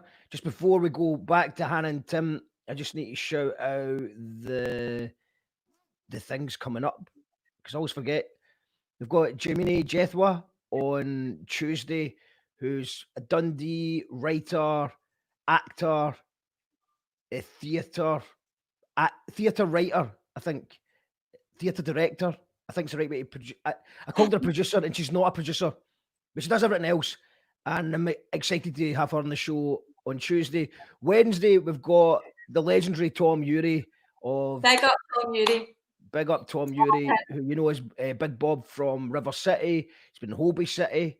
He's been in Train Spotting. He's been chewing the fat, Still Game, the full lot, and a fantastic singer. Sorry? He's in Almost Angelic, the wedding funeral band from Carrington Bar Show. Yes. Where they sang. Yeah. What a voice. Brilliant. And then on Thursday, we have Pete Bentham, who is an absolute legend in the Liverpool underground circuit. He's a promoter, a booker, a frontman of a band called Pete Bentham and the Dinner Ladies, who tour all around the place. Amazing. Really excited to hear about how Liverpool's been affected by everything we've not had. Did anyone? We're kind of quite Scotland-centric, so I'm trying to get out of that a wee bit more and go further afield. And then Felix and Jen from Music Broth and Seafern, who are doing so much great stuff for the community, even in lockdown. So if anyone out there wants some musical instruments, they'll probably just give you them for free, just as a loan-off to try something out. Doing great stuff, and they've also got a new EP out with their own band, Seafern, so I'm looking forward to that next Friday as well. So lots of stuff coming up on You Call That Radio, but let's live in the now. We're in the now, and we've got Hannah and Tim Currie, and just watched that amazing video that you made for subs. How's it like? What's it like watching it back now? Yeah, man. Like, I mean, again, you normally just see the bits. I always know the bits that like you can. After Effects and animation and shit takes forever. I'm sure it doesn't when you're like, well, it does. It's fucking. There's 24 frames in a second, and that means like if you're doing a drawing, that's like 6 drawings every second. But anyway, so I can see the bits that I kind of like slacked off on. But nah, man, I'm still heavy proud of it. Like I am like the Mac one as well. Like it was my first kind of bash at doing like loads of stuff in After Effects, and I find that's why like me and Subs like are good pals, because like we talk about videos a lot. With the next one is like he sort of like performs like the tunes in front of me, and sometimes I've even just had a pad of paper and just like scribble stuff down, and like both of those times we've done that. Like well, one is going to make it into the next video, and like a big idea on it was that. So no, man, I'm still heavy proud of that one. I feel like I put Subs through his paces. I mean, that was a lot of shoots in a lot of different locations, but he's like just so game to do it, man. He shows up, he knows his bars like off by heart. Like, so we had a lot of fun. I almost died breaking into the tunnels, and I should say breaking in. It was fine. You can just walk in. It's legal. It's Kirkley train station. It's like an abandoned train station. There's actually been quite a few like videos that I've used location, but I cut my hand really badly. I fell off the massive kind of metal sheet wall thing and crashed into some barbed wire, which could have probably have been fatal, but it wasn't, and I can still use my hand, so it's great. Well, I think you can use the word breaking in then, if you had an. We totally broke into that place. You broke in legally, but broke in. In previous years, by the way, you could get in fine, so it's not my fault they put a big massive thing. It's almost as if they don't want people to shoot music videos. It's almost like they don't want you to do that. Nah. But that can't be it. That can't be it, surely. No. I've got. I might be his more, but I think that was inspired. Says Jan. Not biased at all. Thanks, Mum. My dad sent us a text saying something nice about us, and I was like, "Oh well, Dad, put it in the comments, show us some support." And that led to about 20 comments from John Currie and Jan Currie. So I've just texted them saying, "That's enough of the comments now, thanks." Well, let's just go through some of the comments. We got get it done, Timothy. I think that's referring to the T-shirt. Yeah. Thanks, Mum, for reiterating another platform. John says it's called alchemy. Not everyone can do this. That's the word I was looking for, alchemy. Guaranteed you've either got a glass of wine in hand or a whiskey. In the other hand. Johnny Sloan says, everybody thinks everyone else is all right if they're floating about doing stuff. Yeah. That's true. It's very true. And it's just not true. The perception is all wrong. Also, I think if someone isn't, and if someone's not doing anything, it's just like, how are they doing? They're fine. They're just keeping themselves to themselves, keeping out of trouble. Keeping out of trouble, or you're busy. Keeping out of trouble, or he's keeping busy. Fine. The kind of biggest lie, it's kind of an Eckhart Tolle thing, but the human thoughts are, as Eckhart Tolle calls them, a disease. The biggest lies we tell are to ourselves a lot of the time. So our perception of, they're doing fine, or they're just quiet, or they're like super busy telling it right now, and you've got this whole story in your head, and it's a lie. I mean, your own memories are often lies. You remember things differently to how they actually happened, and you're so convinced it was this way. So it's important to kind of step back from perception and thought a lot of the time and be like, actually. Eckhart Tolle is a recommend as well. I forgot how good his stuff was. I listened to The Power of Now as an audiobook years ago, and it really resonated with me back then. And then I watched, I think it came up on my YouTube suggested videos. I think it was Oprah Winfrey interviewing him.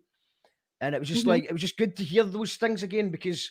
And then I watched the Russell Brand interview he did last night as well. And I actually sent it to a few of my friends, because it's some just very simple stuff that is worth doing. Even if you've heard of it before, just maybe refresh yourself with his view on the world. And you don't need to agree with it all, but it's just nice to hear it laid out like that. There are points in the book that are quite heavily spiritual that I'm not spiritual, and that I can step back from, but I mean, it is there, like, if you want to be free of the shackles of, you know, pressure and anxiety and all that kind of thing, it's to really sort of separate yourself from your thoughts, to realize that they're not that powerful. You shouldn't let them have that amount of power, and it's definitely been a struggle for me. I mean, anxiety is based entirely on negative thoughts and negative thought patterns that become really, really entrenched, and that's how I became unwell, because it just became like a constant cycle that I couldn't get out of. But yeah, I mean, with a bit of distance and a bit of reading of things like that, and I a bit of hated that talking. book. I thought it was a big pile of shit. Not that it was a pile of shit. No, It did not resonate with me at all. I mind reading it, and obviously probably not in the best mental space at the time, but I was like, oh, fuck, this is bullshit. But again, I think the core message of I think the audiobook as well, I had a few, it was times it resonated and times it didn't. You had to be in the mood for it, which if you're in a bad headspace, you're not going to be in the mood for it. But I think if anyone's want to check him out, it's maybe, I think rather than go, because the little ringing bell in the audiobook was quite annoying, I found. So YouTube are brilliant. Yeah, just go and see he's on. See him being interviewed by someone that you think's a decent interviewer. You might not like Russell Brand, you might not like Oprah Winfrey. So just pick someone that you think's pretty decent, or someone that just doesn't really talk and just lets him talk. And I think it's just a good way of doing it. He just seems like a nice, chilled guy. And I recommend it. But you might also think it's a lot of the shite as well. But I don't think don't listen to me. Don't listen to me. Like, I know what you're saying. There's that, but I think there's a lot of. It doesn't need to be. It's not that kind of woo-woo spiritual stuff. It's more like there's a lot of common sense in there that does make sense. So you don't need to be, you know. Yeah. Well, the one thing I will say, there's a whole bit about being like, you know, the power of now is essentially like, you know, the future hasn't happened. People worry about that. The past is gone. So what's the point of worrying about it? And really, if you assess yourself in the present moment, you're okay. So I mean, that is actually fairly profound. There's no projection. There's no regret. There's just like, right now, am I safe? Am I fine?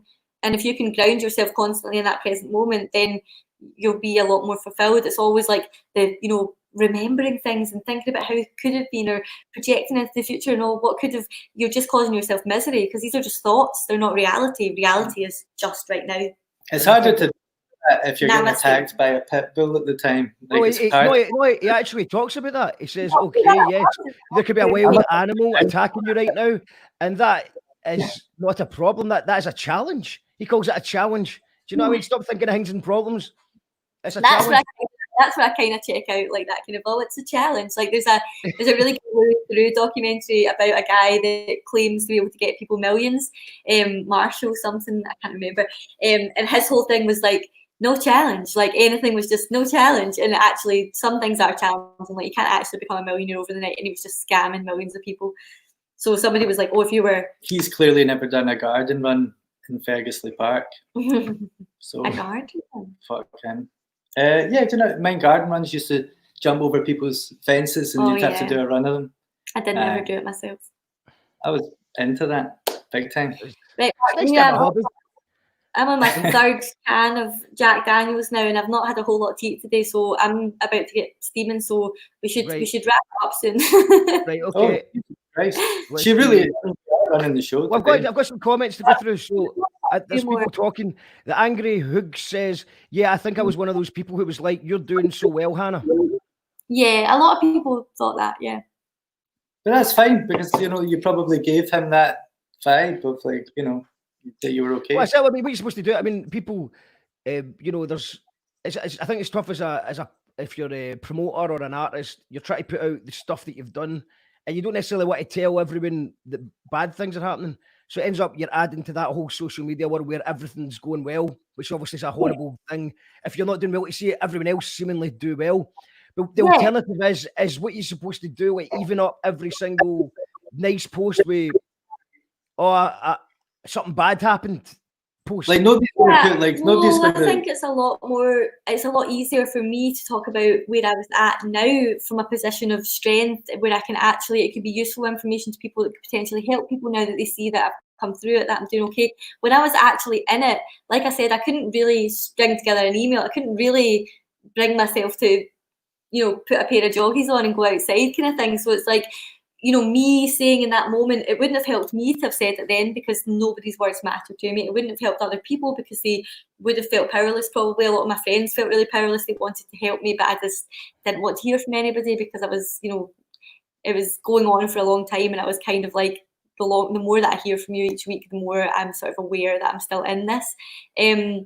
So it's like a really, really difficult, challenging time. So I really do just really believe in spreading the message of like, there's nothing really anyone can say when you're going through that. There's nothing really anyone can do, but all that's required of you is that you survive it. So, you know, if you have thoughts, suicidal thoughts, recognize them as unhealthy thoughts, tell people, seek help from medical professionals, you know, seek medication if you think it will help you, and just survive it. Like, grit your teeth and realize, like, I'm not enjoying one morsel of this. I'd really rather I wasn't here, but like, it's important that I try and survive it, because inevitably it doesn't last forever. It never lasts forever. And the biggest kind of waste of life is when somebody really thinks there's no escape, when actually there is. Even, you know, and I know that for some people it's really fucking bad. You would look at their lives and you would go like, God, where's the light? You know, like, I've not got heating, I've not got food, I've got wains, I've got like, where is the light?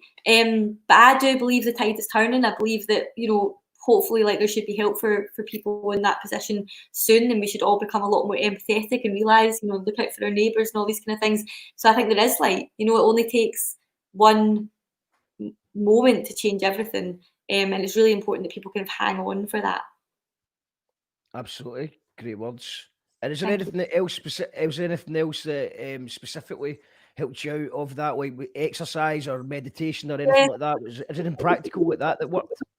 Yeah, yoga, which, you know, like, would have been laughable to me at one stage. I'm lazy in a lot of senses. Like, I don't love exercise. I get really bored from exercise. Generally, everything that I do is me trying to get away from the overactive thoughts in my head, because my thoughts will fire off like, you know, a million times a day. So anything that gets me away from that, which tends to be things that really require focus, like writing something down, talking to somebody. I love being with people, because when I'm talking to somebody, I'm having a laugh with somebody, I'm not kind of in there. Exercise, unfortunately for me, is just like a kind of like go into my head, unless you're listening to music. But I never had a phone that was good enough to even store music, so I'd be listening to the same playlist so often when I was running that the thoughts would sort of start to creep in. In fact, I listened to Lumo a lot when I was running to kind of try and take his lyrics in. But basically yoga ended up really helping me. There's Yoga with Adrienne. She's a YouTube sensation. She's got millions of videos, and Sensation. Normally I would pure shy away from YouTube sensations and yoga in general, because I'm just kind of thinking like, oh fuck you, you're some like. She's absolutely brilliant. She's somebody that used to teach kids yoga, and I think just having that patience and that sort of relatability factors to be able to explain something which might be difficult in a really easy way. It's all free on YouTube. They range from like 10 minutes long to an hour long, so depending on what you can be arsed with, like if you're depressed, like you just don't want to be doing more than 10-15 minutes. But just, it really slows your breathing down, it really calms you down. And if you, Tim and I were talking about this other day, we've both experienced very severe anxiety, and when you're, I don't know if you've ever experienced it, Mark. Yeah, you have. But like, if you're, for those that don't, because I used to think, you know, I knew what anxiety was until I experienced it in the extreme. And when you have really extreme anxiety, the adrenaline in your body is like so high that you don't sleep at all. So you're literally awake all night unless you have a sleeping tablet. And the adrenaline is so high that like, well, your palms are your sweating. Your hairline's like fizzing. Your hairline is like buzzing with the electricity, to the point where I thought I was going to lose my hair, because it's like you can feel this sort of like intense electricity and your palms are sweating. And it really is like, goes back to when we were, you know, in survival times, instinct, and it's all about fight or flight. So if you're like super, super anxious, you're so heightened that you're like ready for attack. It's like the buttons pushed down. The buttons pushed down, and it can't get up again, and you're like that all the time, in a constant state of fear, in a constant state of worry, anxiety, not being able to think of anything except just that fear. And so you lose your ability to be rational, you lose your ability to be able to, as I said, write an email, have a normal conversation with people, do something without crying. Like those, when you're not sleeping, that really compounds everything. So yoga for me gave me like a bit of calm, 10 minutes of like breathing deeply. My mum, God bless her, she's still listening, you know, did not give up on either of us and did that shit with us like in the evenings and sent us things. Listening to Eckhart Tolle on YouTube really helped me. Reading this book, reading other books about mental health, particularly people that had been to the absolute best book I read was Reasons to Stay Alive by Matt Haig, because he was there. He was suicidal, thought there was nothing, and now he's like best-selling author, wife and kids, living the life in London, still has major anxiety attacks because it is an illness. It doesn't discriminate. It doesn't matter if you're rich or happy, or it can visit you at any time, and my anxiety certainly does. But I like those things, reading about somebody else that had been through it and just knowing that you're not alone is the big thing. And that's kind of what goes into my films, is like show people that there's others out there. Do you know what I mean? That life isn't good for everybody, and let's all just appreciate that and respect that in equal measures. The yoga thing is like everybody that comes on the show now is now talking about yoga. It's I've been told, I was told by Empress, I think the other night, that I have to do, and I think some people were tuned in, Petra and stuff as well, saying that I should be doing 10 minutes of yoga at the start of the show every day.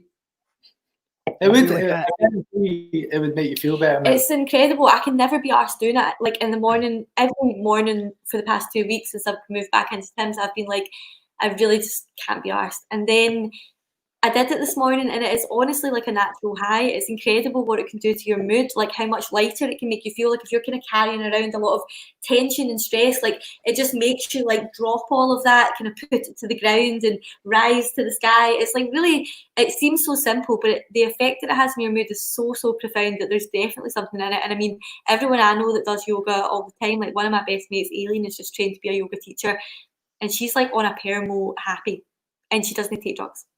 You know, she's just in a really good place because she breathes regularly and looks after herself.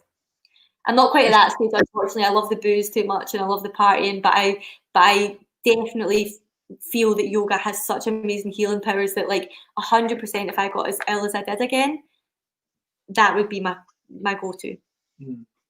Yeah, well, I've got Lee G saying that you're going to have to do the yoga show now. We are going to need to do the yoga show, and it might be quite interesting to see me try and do a yoga. I'm not see me do a yoga. I don't know if that's the correct terminology. Is it do a yoga? Do a yoga. I'll be live doing a yoga. I'll give it a shot. You could call it yoga that radio. You got that radio. You call that yoga.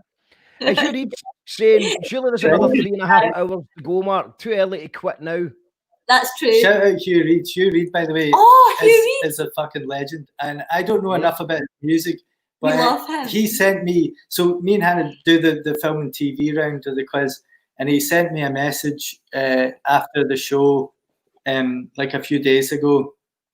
And he lived in China. He was in Chinese television. He sent me the clip of him pretending to be the Russian like attaché to China, and he's on like Chinese TV speaking Russian. He was in Trainspotting. He got like knocked back from Diane in the club, which I haven't watched back, but I know and he was in a Jackie Chan film, so like that's the kind of knowledge I like to have. Tim's fanboying hard.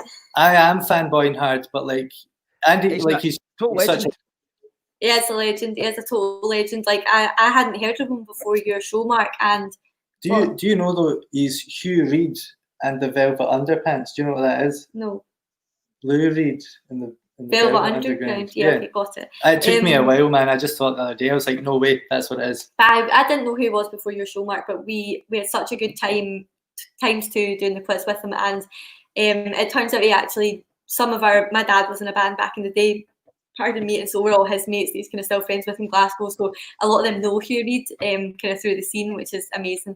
But it's just a laugh, and he's just sound, and I absolutely, there's nothing better, and it's another thing that gives me a lot of hope. Like, I think that, you know, as you grow up and kind of like things float in and out of your life, and people might float in and out of your life, and you kind of go, oh, like that's such a shame, or oh, I'd really like to, you know, and then people can kind of flow into your life, like people can come into your awareness that weren't there before, and suddenly you're like opened up to a whole new, you know, in Hugh's case, like whole new repertoire of music. cool guy. Like, I'm sure when this is all over, like I was just saying to you before this stream, that we should do a kind of, you call that radio pub quiz gathering, where we all get together and actually chat. A real pub quiz, yeah, do it on the mics. But you kind of know that, okay, like going forward, I'm aware of this guy, that he's aware of us. You know, maybe we'll do stuff together in the future. Maybe we'll it's just cool. It's cool how your network can always be expanding, your life experience can always be expanding, and it's just another thing that's testament to what I was saying earlier. Like good people and positive energy. Things, like there's more things to come. Like if you're not to go on about it, but if you are watching this and you're not in a good place, like there's other things like still to come that you might not even be able to comprehend right now. Yeah, you don't even know it. So like, and surround yourself with positive people. Get douchebags and fucking dickheads the fuck. Don't hang about with anyone who tries to bring you down or tries to limit you or says you can't do this, because it's bullshit. That's just their insecurities projected onto you, and you shouldn't. 100%. It took me a long time to sort of actually believe in that, but it's what I can tell you, it's 100% true. It's the message we're spreading now. It's the message that needs to be spread, and the young people of the world can spread it. Like the old folk that are sitting in their executive jobs on ridiculous salaries and so completely out of disconnected from the world, telling you how it is, or telling you, oh, you can't do this if you're like that, or you need this experience to do that. It's total bullshit, and it's holding back a lot of like good creativity. And so like bring on the new world order, but not the connotations that come with saying new world order, because that's a pure conspiracy. Talking of which, like, what about Ghislaine Maxwell getting arrested today? That's news. Yeah, big news. That is big news. Have you seen the Epstein docs? Yes, she's obviously didn't kill herself next week. Exactly. No. We said it here first, like, but weirdly, man, there's the whole thing. I've read like a good few books about it, like during lockdown, because I watched the Netflix series and it's good, and it's, you know, it's from like the survivors, basically their story of what happened, which of course is like super important. But like, there's not one real mention in the documentary about the fact that he is, without a doubt, connected to like one or two intelligence agencies. All this stuff about he's rich through hedge funds and finance is bullshit. There's no paper trail for that at all. And the fact that he did all this horrible shit for almost 2 decades and nothing ever happened, and he got this sweetheart deal in wherever it is, like, I'm going to pee for this whole conspiracy theory section. Well, it's going to be a long pee. What was I saying? In like Palm Beach, Florida, wherever it was, they gave him this like a sweetheart deal, basically saying that he could never be prosecuted again for this crime or any of his co-conspirators. It's like, how do you even go about getting that? You know, if you abuse like one or two people, you go away for like 20 to 25 years. He at that point had abused like 14, and they were just like, don't worry about it. It's cool. Anyway, so they're connected to Mossad, or they're connected to like a deep inside the CIA or something, probably Mossad, because Ghislaine Maxwell's dad was connected to the Mossad, and he died in really shoddy circumstances as well, just as she probably. Or he might not have died. Or he might not have died. As the. Or he might not have died. He might not have. It could have been a fake, his own death kind of thing. Well, people think that Epstein might still be kicking about. You know, could be. Probably. It's not out of the realms of possibility. Not in the context of the whole story, because like all the things that I've got. I mean, I should recommend that book. It's called Dead Men Don't Tell Tales, I think, which I just finished. But it only kind of flirts with the whole he was connected to an intelligence agency. But the reason that's such a huge thing is like basically that this like the government complicit in all this horrible shit. You know, probably a similar thing that happened with Savile. You know, like take it from, this is weird, right? I can connect this to working on a show like, you know, Who Dares Wins or whatever, quiz shows, because, you know, I would hear, you know, from my producer, like, oh, cut that guy's name out, you know, cut Savile's name out. And I was like, oh, why? And you're just like, just do it. So you do it. And then all that shit broke. And then I was talking to like a real old school TV guy, and he was like, oh, it was the worst kept secret. Everyone in the BBC knew he was, you know, had a thing for kids and all that. It's just like, well, how was he never... This is too dark. This is too dark. Too dark? Yeah. Mark, I'm going to direct this back to a bit of lightness. But you were heavy bringing it down before. It's too much. I'm just saying, like, look into it. It's 9 o'clock on a Thursday night. Nobody wants to think about child abuse. It's a cracking documentary. Currie's loving it. Currie's loving it. It's a cracking documentary. The Epstein series on Netflix is incredibly well made, but it's very, very harrowing to watch. So proceed with caution. But again, like you're the director. It's true. Of your podcast, fucking certainly she is. No, I mean we've got one more video to play. Oh, okay. Plunky one for you. It's another of Tim's music videos. Oh yeah. Kid Robotic. Clown. Mm-hmm. King Maraki, yeah. Shout out Ryan. Yeah, I actually met him at the Lumo premiere, I think it was, and that was the first time I'd probably met him and chatted to him. And I would basically plan to do a video from that point. And after the subs one came out, he hit me up and he was like, "Yo, let's make a video." So, basically he sent me this tune, and it's quite dark, but it's a belter. Yeah, it's off the Gums. It's off the Gums EP, which is out on Spotify and all that stuff. You should listen to it. It's really good. It's got people like Susan on there, collabed on one of the tracks. It's just a really nice wee EP. And this is the video we made for Clown. Again, this is an abandoned asylum. It was the kind of idea for it. We never broke into this place though, at all. So it's legal.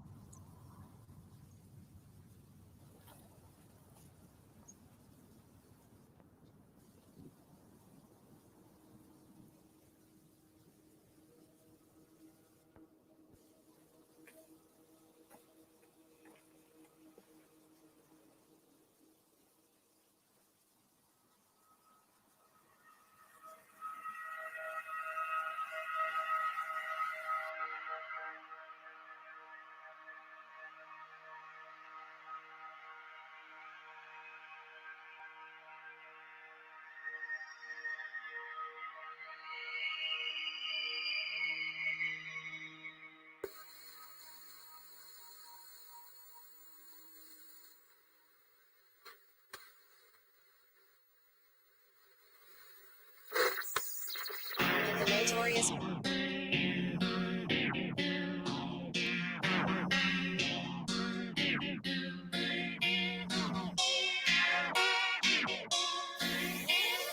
Yeah, hey, yeah. Who gives a fuck about rap? I'm too busy trying to save myself. Everyone's walking in shells. I'm too busy walking through hell, man. Since 16, been a worst cunt. Turn up to the party with the worst ones. Straight go make another album, but I'm still getting all my blessings to the first one. I just want to do it different. Scream for help, but who's listening? And if I can't catch their attention, I'm taking their heads to display in my kitchen. I just need some inspiration, as if I could get that for you. I've been grinding this shit by myself for so long, I don't take no advice unless you're in the crew. Forever it's Togo or nothing, this shit in my blood, man, it's helping me function. Live it and breathe it, you're making assumptions that one version right will tear down the corruption. Bluffing, over it, carve your own lane. Sick of just everyone sounding the same. Don't really care for your hustle or story when thousands still out there struggle to change. Washed up, put down, what's left, right clowns, low vibe, same sound, no wave. Still drown, washed up, put down, get right, left town, all grades, lie down, go on and bring in the clowns. Who gives a fuck about clout? This shit doesn't matter when you get caught slipping and someone much bigger come running your house. Why I say zipped and don't open my mouth. Know my position, I know where I stand. Still back my shit if I have to, it's mad. Grown I feel I'd do better than that. We can talk if you want, and if not, it's a scrap. Look at you all emotional. You need to control what you're feeling. You need to decide what's the reason you're chasing this culture that's never get eaten. No time for the pats in the back, pretending I fuck with your vision and craft. Something that I am not willing to do, and I know that you wouldn't try doing it back. I don't give a fuck for your movement, no wonder your path's controlled by illusions. Drenched in the air of uncertain confusion, you're lost in a point you forgot that you're proven. Imagine try living like that, content with the minimum effort I graft. Doing it different to show what I have, I don't want to be like you, I'm pushing my craft. Washed up, put down, what's left? Right clowns, no vibe, same sound, no wave, still drown. Washed up, put down, get right, left town, all graves, lie down, go on and bring in the clowns.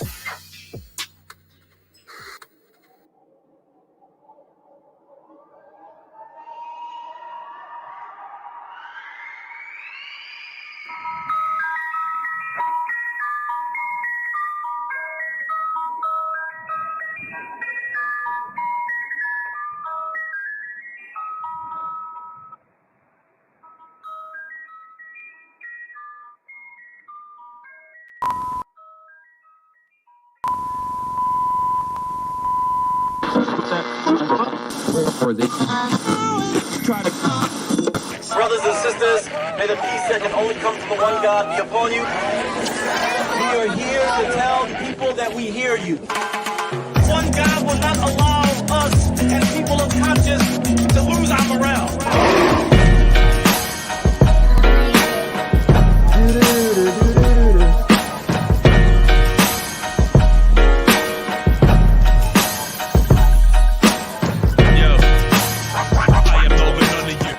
Powered by our patrons. Yes, it's Call That Radio, and we just watched Clown by Kid Robotic. Tim Currie, is he still here, or is he away? Unfortunately, he just spontaneously combusted, Mark. Spontaneous combustion, what next? It can happen to the best of us. What were you just saying? I've just got a message saying that we've still got the rap battle. How long does the rap battle last for? I think it's about 5 minutes. He destroyed him in 5 minutes. That's all right. I mean, we can maybe put that Well, on. there's one. Yeah, I mean, if people are there's still people watching. Yeah, I'm still doing fine. We've got people on Facebook, people on YouTube, people on Twitch. If you're still on Facebook, you should probably go to YouTube or Twitch though, because it looks and sounds better over there. Although it's nice to have some people watching still on Facebook if I've shared it and people, so it doesn't look like nobody's watching. So Facebook, stay on. What I was going to say about that, Tim's going to come back any minute and from the grave. So I'll let him talk about that first. Then maybe I could talk about why I wanted to show the rap battle. Okay.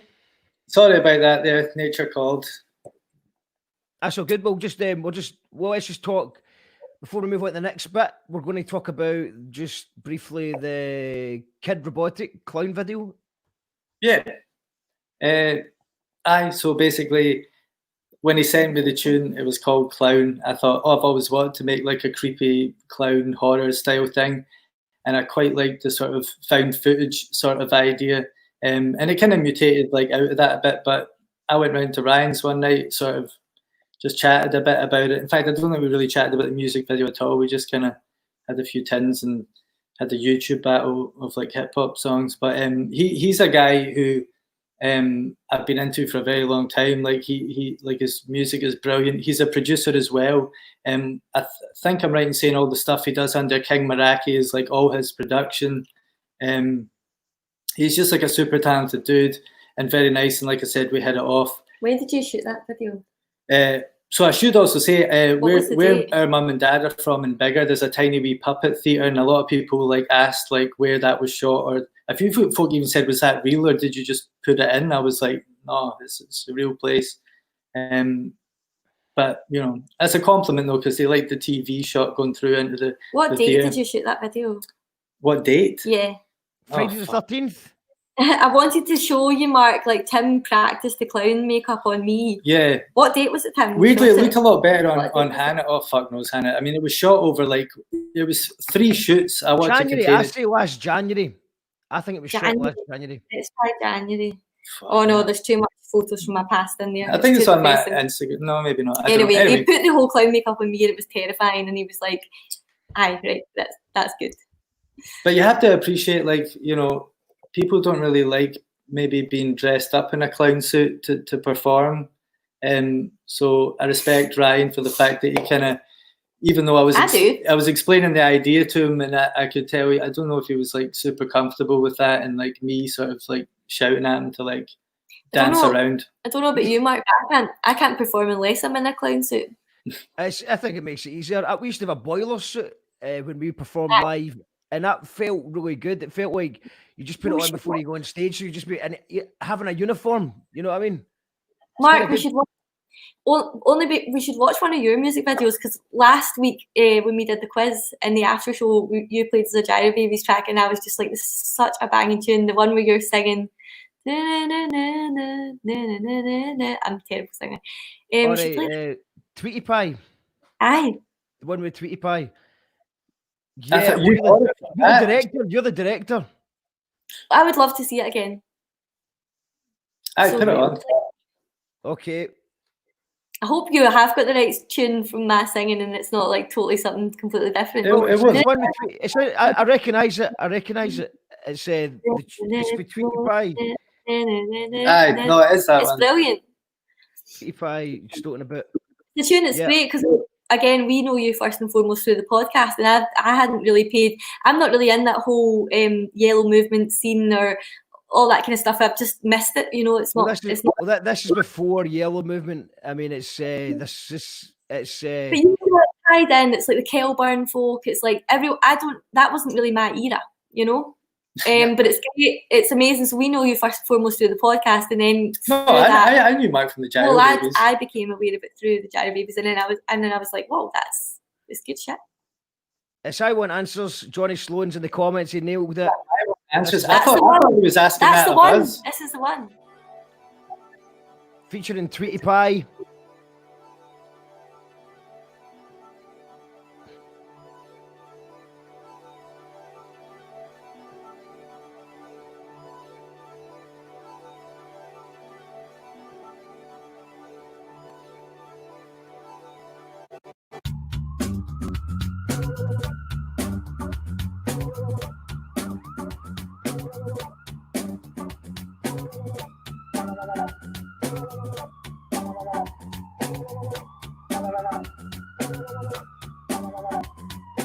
Easily led like the fear, dread, the panic attack.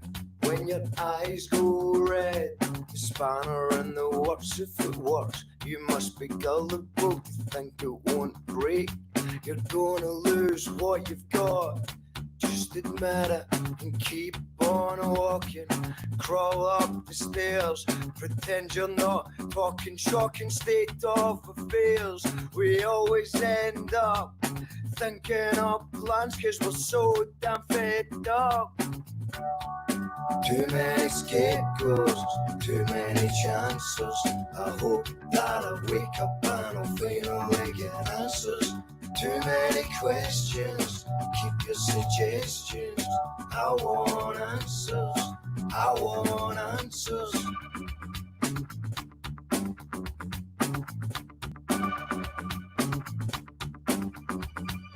Blood on your hands of greed, skates on your feet. Still smell of roses if you delegate the seat. Don't listen to me, your friends, or the news. For every wise word you'll hear 100,000 fools. There's a smile on my face, in my heart there's resentment. Urban jungle of cement, it's a peasant's contentment. Let's never speak again, but I'll call you tomorrow. Say sorry with a threat, yes, beg, steal, borrow. Too many scapegoats, too many chances. I hope that I wake up and I'll finally get answers. Too many questions, keep your suggestions. I want answers, I want answers.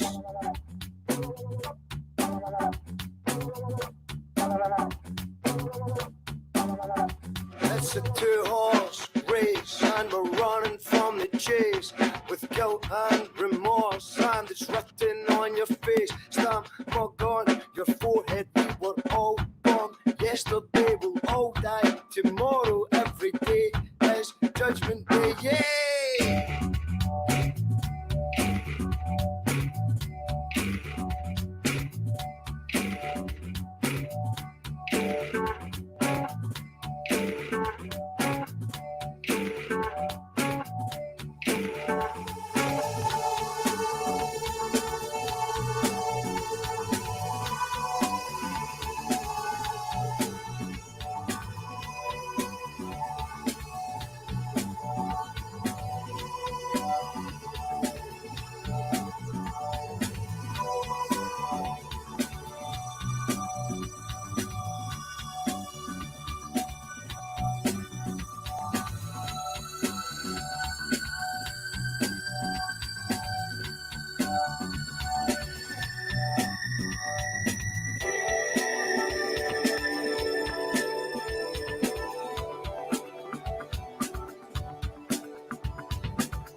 psychiatrist causing audience to You call that radio? So that was Gyro Baby's I Want Answers. Is tweeted by GDJ. Yeah, Gordy Duncan Jr. It is indeed.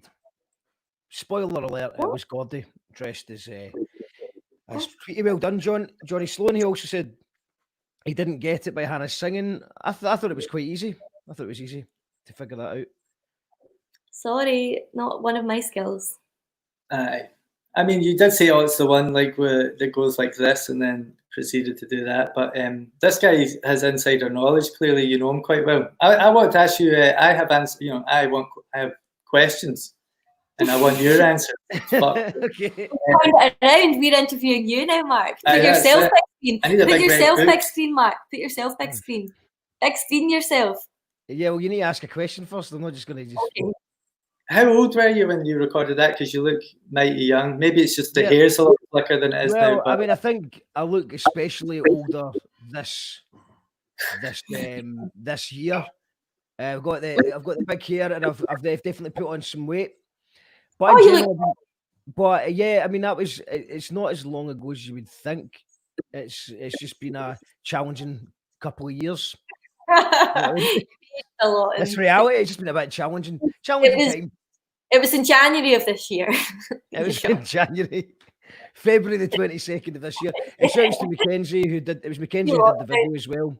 So we just we just had a general idea. We had a Tweety Pie costume, and we were having a lot of fun. Yeah, we just phoned them up and said, "Do you want to come down to Edinburgh? It's a sunny day. We're having a lot of fun, and we've got a Tweety Pie outfit." And he was up for it. This is cool because this is a great segue into Andrew Mackenzie was one of the judges on our rap battle at the We Are All Here event. So we held an event to make money to finish the Lumo film. We wanted to get some animation of Lumo's lyrics done, and that was going to cost us money. So we held a fundraiser to see how much we could raise. We invited all the rap artists basically in Glasgow and Edinburgh. And the turnout was incredible. It sold out completely. It was at the Classic Grand. And we raised something like £2,000. I think we were trying to raise £500 and we raised £2,000. So we were able to do more with that money. We also filmed the whole event, and the event ended up in the film itself. As a sort of like, here's how the hip hop community came together for mental health. We were raising money for the Mental Health Foundation that night as well. And there was a rap battle, and really the reason that a lot of people were there was to see this rap battle. It was Loki kind of reprising his rap battle career to battle Audacity, who had been a dick to him basically online for like a year or something, and challenging him to a battle. And finally Loki was like, look, I said to Loki, do you want to perform? Do you want to perform some of your material? He's like, nah, listen, I'll not perform, but I'll battle Audacity. Believe me, like, people will come and see this. And I was kind of like, I don't know who this is. I wasn't involved in the rap battle scene at all. But I was like, well, if he's saying people will see it, like, let's put it on the poster, sold out the event fast. And the reason I wanted to actually play this, which you two will probably know about more than me, kind of being involved in the hip hop scene, is that something I didn't realise, like, coming into making the Lumo film. So I sort of knew and appreciated the hip hop scene in Scotland because I knew of Hector Berserk, I knew of Stanley Odd, and I knew of Gasp in the Bagmouth battles, which Tim went to, and I watched them sometimes with him. But that's about it. That's all I kind of knew. I put on a few hip hop events at Milk, my club night, and then so when I kind of came into the whole Lumo film and became friends with loads of the guys on Facebook, I started to see them like dissing each other over Facebook, and I was like, this is awful. Like, why are they all being so mean to each other? Like, this is like, and getting like really, really oversensitive about it and be like, oh my God, he said that to him. Like, what's going to happen? And it took me a wee while to realise that like that kind of bamming each other up culture is part of the hip hop scene. And I think there was like a whole thing where I was kind of like, well, we're trying to promote good mental health with this film, but then online people are kind of like taking out this beef with each other, and it's obviously having an impact. But something that Loki said at the live event after this incredible rap battle where he completely destroyed Audacity, he said at the end of the rap battle, and there were things that Loki said in that rap battle that, you know, people said to me, like, oh, that was a bit insensitive as a mental health event, or oh, that was harsh, that was really harsh. And he said at the end, like, we're here because you know, we really care about Lumo. And he said, like, well, you should let him say it. I will let Loki say it, but essentially just the message was that, like, we can use this platform, we can use the arts to, like, get all our beef out. So because actually what we're trying to get away with is all of the shit, like people stabbing each other, people, you know, actually taking out aggression on each other. Like, this is a stage that we can take out our frustration, our aggression, but it's just in the name of art. And it's really, really important to kind of protect the ability to do that, the kind of freedom of speech and the freedom of expression that allows without it spilling out onto the streets, essentially, which I just thought was amazing and so profound. And I had never thought of battle rap or the comments that people make on Facebook in that way, that actually it's a way to express yourself without actually doing any damage.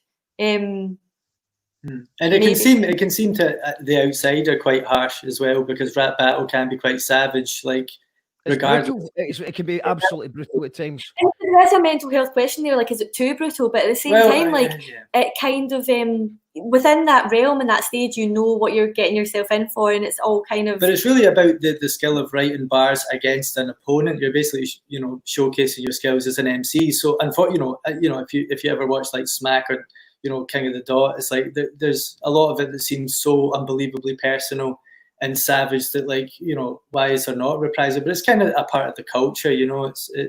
It is what it is. Not all battlers do that. Just to sort of, before we go in, we'll talk a little bit more about that after we've watched it, because I don't want to give away too many spoilers. Okay. But Yeah. I could just confirm that, you know, as someone who was involved when this was all happening, that Audacity had been going for Darren for about a year.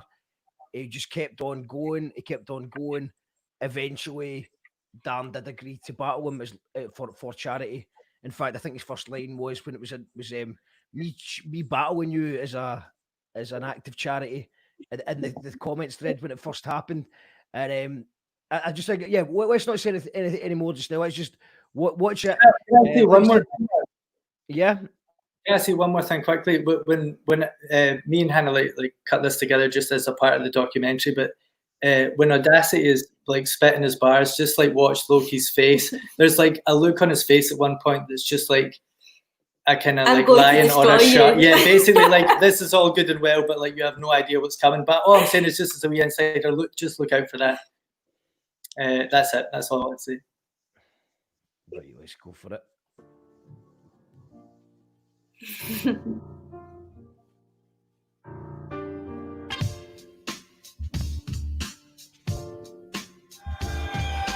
Make some noise for Loki and Audacity coming and doing this for the respect of the culture. All judges are in their place. Go and flip a coin, Greg. You've got to pick heads or tails. Heads it is, Loki. You have to choose. You happy to go first? All right. Round, is it unlimited rounds, eh? So we 3 rounds, just no time limit. Right, so up first, we've got Audacity. Make some fucking noise. Well, the mic, mate. We did it with mics, aye? What's happening, troops? Here we go. I see Loki's brought his scheme boys for him today. That must have cost him. I wonder who's Dory chap for a lady that old rent a postcode. Goofy looking fuck. But a cheek to give me attitude. Look at you, cooping like a fucking molly tatty soup. I'm being serious. California raisin face. Think of it. Wait. Come on and smooth that out of it. Hellman's mayonnaise. Think about it. Tenerife Napa. Melted welly dome. Imagine if your bird was blind and Richard Dial and Braylon. No. The independence referendum. He claimed to be the voice, remember? But now it's jumping shit just like the rat you are with false agendas. This book of yours is fantasy, a pantomime. It's made of dreams. Because how can you be middle class and also claim your fairest schemes? Or maybe you were pandering to Guardian readers. Hoi polloi. Or once you used describing cunts like me, but I destroyed you, boy. And that's not even half of it. The ammo's real and sharply chunked. You're known for tugging asses, son. Your knees are taped to carpet burns. Plagiarising one Oz bars. The shameless lack of dignity. Power thief. Jacking Harsby and failing miserably. I see right through your fucking false bravado. Got me laughing now. A thief's a thief. A snitch. Your whole facade is hand me down. You're hanging for the emcee. The looks department roasted there. In fact, I think that both your children just might be the postage birds. No a compliment. You took the hit, you cunt. I might have guessed. But I half expect to see you next approaching Jenny Mikhail for tests. Walks into the showers and gyms. A towel round his wasted shit. Eyeing up the lengths he meant to measure up his baby dick. Multilingual mumbo jumbo. Bullshit, that's your fluent tongue. Your first mistake's accepting this, but turning up's your funeral. And this is just your starter kit. Your main's got nuclear ordnance. The savage life was thrust upon you. Me? Well, I was born in that. I mean, you're betting off me more than you can chew. I mean, the cut here, a liberty. Your drone bogey dangle baby, lumpy neck. Hey.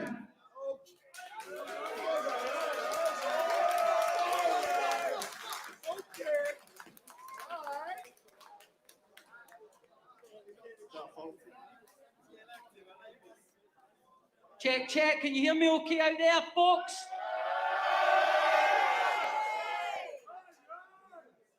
I'm feeling a wee bit gallus tonight. So, can I get a mic check? I'm going to start with a wee freestyle, which is something that you might not expect. Audacity is a guest in our city. This guy deserves respect. I can't believe that one of you Ouija cunts went and stole his neck. Interesting choice that you made there to go first. Either way, it doesn't really matter, mate, because you are so fucked.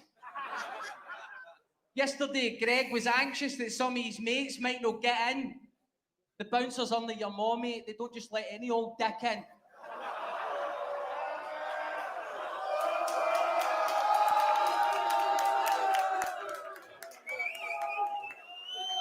I agreed to do this battle as an act of charity. I'm very happy to announce that charity is Audacity. Don't get it twisted, you cunt, you never earned this. I'm doing this for Lumo. Hang on. Your mother's a sumo and your music's fucking brutal. Make some noise for Audacity. The fact he's shiting it should be obvious. This is the first time he's performed in front of an audience. Unless, of course, you include his mates, who he insists aren't snakes, that privately think he's a liability but are scared to say it to his face. See, Greg's heavy, unpredictable after a glug of Lysol, which explains why his bird is doped up to her eyeballs. She hasn't even had the decency to return my calls after falling asleep in the glory hole in my drywall.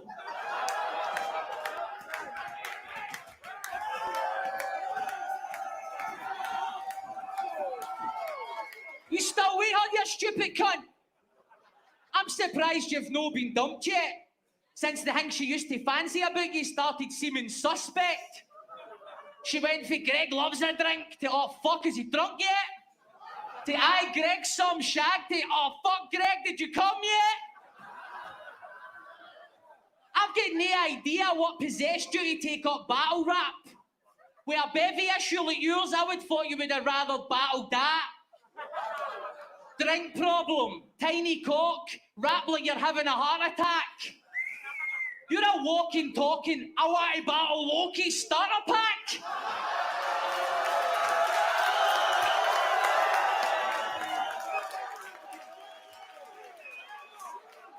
Quiet. I think I'm going to fucking relapse. Internet rappers treating me like CFAX. Middle class cunts asking me to relax. They sound like I drink decaf. I'll make you feel smaller than the wee man when I take his fucking kneecaps in the middle of a rematch. So if you've just joined, here's a little recap. The being's back, about to go freelance with a meat axe.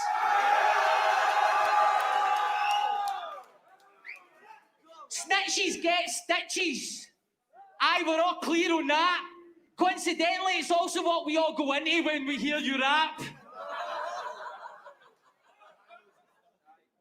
I'm a one-man army. You have alky and fatigue pants.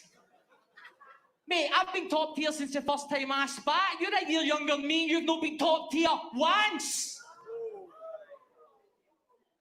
I done a freestyle a while back. This cunt was raging. He said he'd take a week to respond. 6 months. I'm still waiting. I dropped another track. It was heavy. He said nobody cared about it, so I hit his SoundCloud looking for a way around it. If my tune made 1,600 plays is something nobody cared about, and the average plays on your SoundCloud is 732, then I'm no mathematician, son, but by your own calculation, that means nobody cared about everything you've ever done. Know what I mean? I'm over your head like a flyover. Time to report to your site owner. Mad Greg's a self-diagnoser. What do you mean it's a hangover? My life's over. You're a jig ball. I'm not trying to be smug, but maybe perhaps have a night sober before you declare that you're bipolar. You're the urban version of Gus McPherson. Google Gus McPherson, nice some laugh by the way. You're the urban version of Gus McPherson when he worked at Dunfermline. You're a fucking Herman with a mug like a German, suffering a drunken depression, fucked with aggression. Your stomach's a furnace of burning resentment. But you've answered the crux of the ultimate question of what we would get if Thrush was a person. I'm not fucking done. I warned this cunt. Don't hunt what you can't kill. Hank Hill, the way rap said, and I won't be surprised on the day that they ban skill. Hank, because you got a couple views and a half pill stats and your Jack Mouse that chill that I want to run up on your auntie with a hand drill, cooking a couple of meatballs in your mass grill. Thought it was a done deal. Since you're the expert on what's real, explain why your bird's got her gums round my plums while you're in Betfred doing a drug deal. Don't take out your lack of competence on my accomplishments, your knob's an inch. Don't make me sound obnoxious, but carrying a blade's no a sign of confidence. This cunt wants a medal for being a bam. Nobody forced you to steal a scam. I had it harder than most of these cunts, yet here I am. Riding shotgun with your ma, with the window right down, with the air in my bobby. Well, she's on the internet claiming you're really hard. She's at the wheel with her knees ajar, picking her beak in my beanie hat. Don't fiend cocaine, never off speed, so scheme you never leave home without a nosebleed. I don't give a fuck about your flow speed. Blow me, you must get a cunt like a coat sleeve. I've got this look like a door key, being MCs, and we're in our own league. Crossbreed, barking up the wrong dog tree. Nothing about me's low key. Time.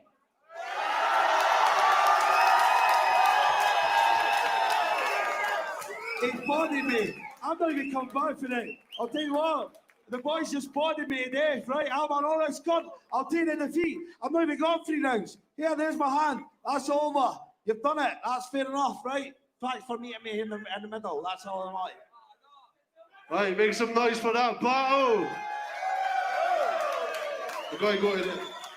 No, what? Just before we finish, I respect you for doing that.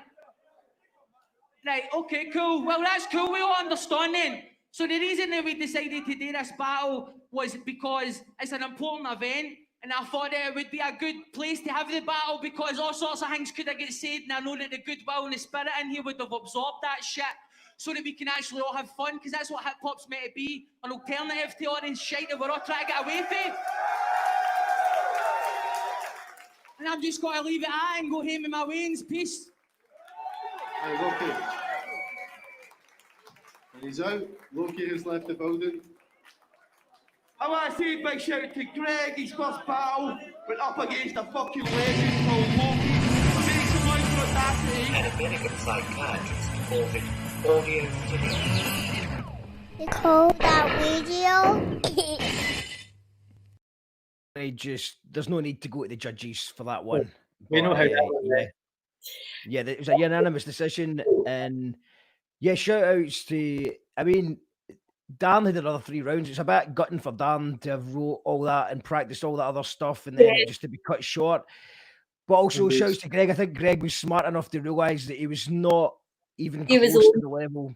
I mean, Audacity's a great rapper, and a sound guy, and he's good at giving people a slagging. But I think when you actually, the reality of the situation of going onto a stage, a full sold out crowd, it's nerve wracking, and obviously. And he'd had a few. I was shooting that night, so I was the camera that was on Loki's face, and I was absolutely gutted because like I knew everybody had come for that battle, and we put it on last for a reason. It was like we want everybody to stick around to the end, keep spending money on raffle tickets. It's all going to the Mental Health Foundation. It was, so we were raising money for charity and for the film, and we wanted to keep it going. So we put it on last, but it was like a Sunday night, so people were getting weary. And people waited for it, and then Audacity shut out after the first round. I was like, fuck. But looking back at it, I mean, I think when you, I mean, obviously at the time it was a wee bit disappointing, but I mean, that was like a 10-minute onslaught for Darren anyway. So I mean, it was kind of like it was good value. It was good value. We're getting corrected in the comments here by AMAC, who said Loki didn't have 3 more rounds. Loki thought it was unlimited round. Thought it was 3. I see. I was going to question. I didn't think it was like. I don't know if that is the case. Right, so that AMAC saying that Loki didn't have 3 more rounds. Loki thought it was 1 unlimited round. Greg thought it was 3 rounds. I don't know if that's correct. We're going to get Dan to confirm that. I'm sure there was more written. I thought so, but you know. Anyway, regardless, like if you know how battle rap works, you know you normally do 3 rounds. So normally, like you're kind of not your weakest material, but like it's structured that way. So. If that was the first round, what would the second and third have been? It was so great to. We cut. So the kind of deal we did with people was like if you paid a $5, you got the cut of the video of the battle rap if you hadn't managed to get a ticket to the show, and you also got a album that was like 7 or 8 tracks by Scottish hip hop artists that were sort of for Lumo, inspired by Lumo or inspired by mental health.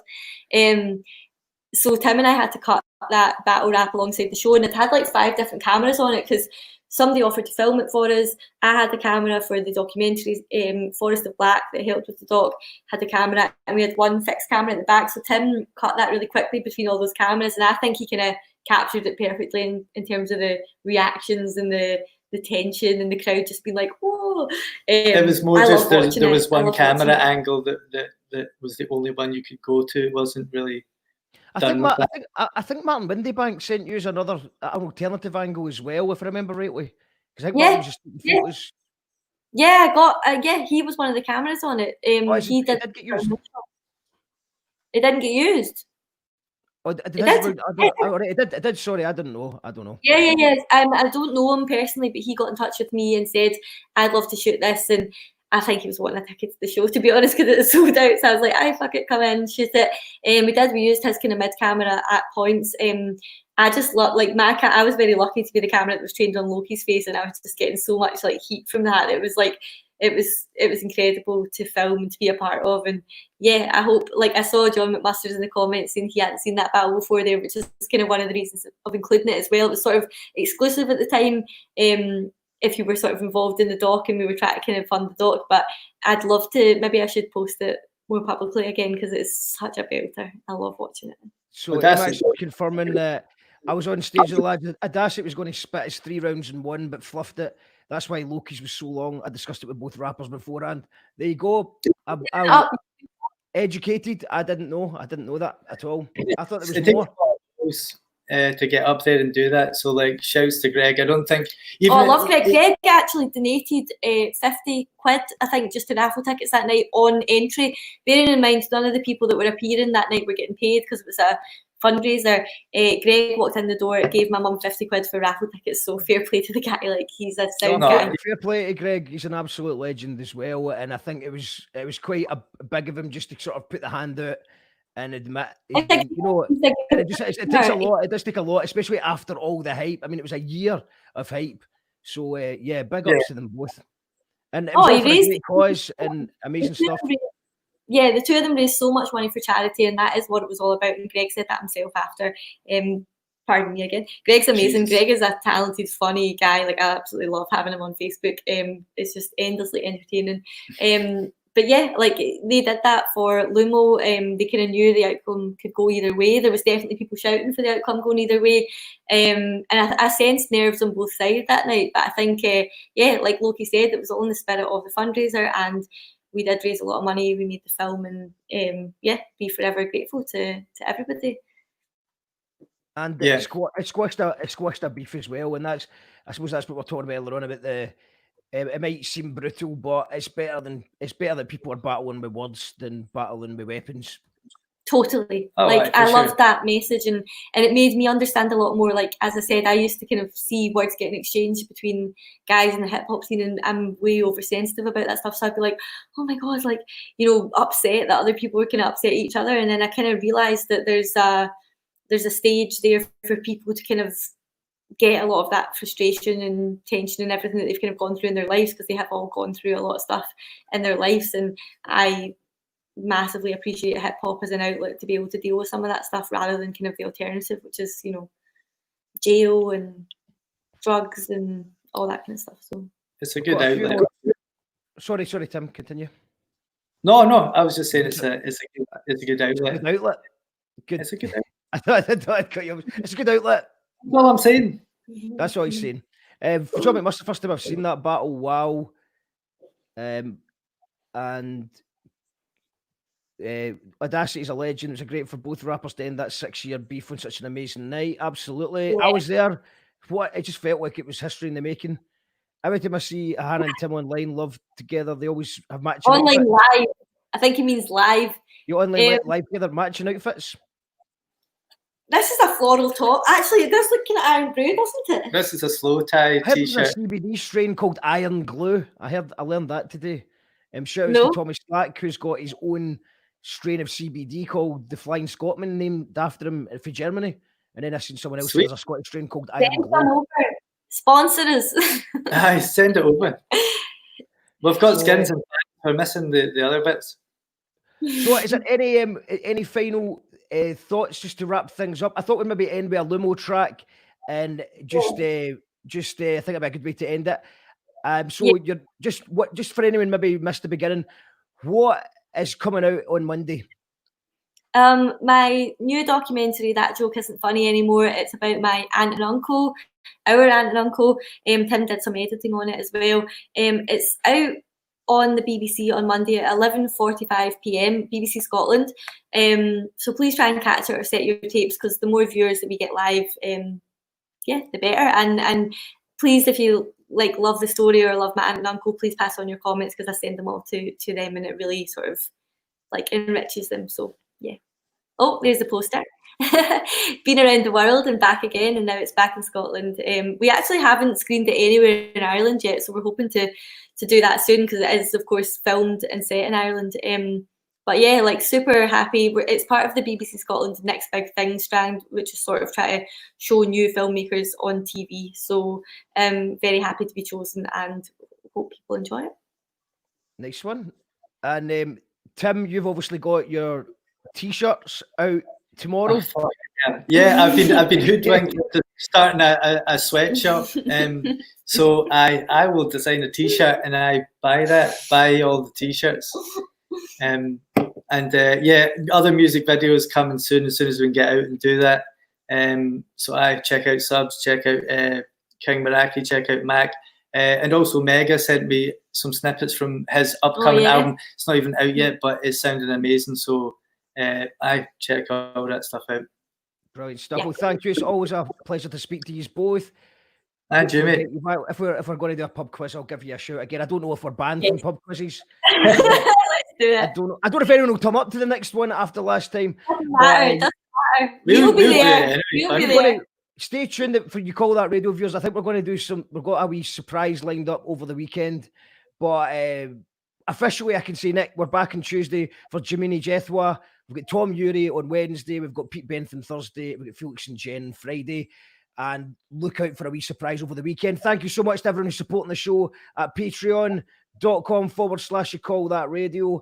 And I look forward to seeing That Joke Isn't Funny Anymore on Monday on BBC Scotland. We're going to end it with a track from Lumo. Yes. Thank you. Thank you, guys. Take it easy, mate. Thank you. Made a lot of mistakes. My ego getting in the way of things. I'm still trying to figure my life out. Yes. I get you. Oh yeah. Ew.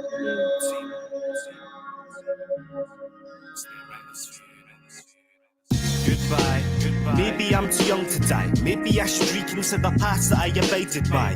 Tears trickle in reflection, but a silent cry muted by the mueller in the club. My brother's right, but I see the eyesight when my eyes bleed. Smile of a broken soul, it's cold. I call it icy.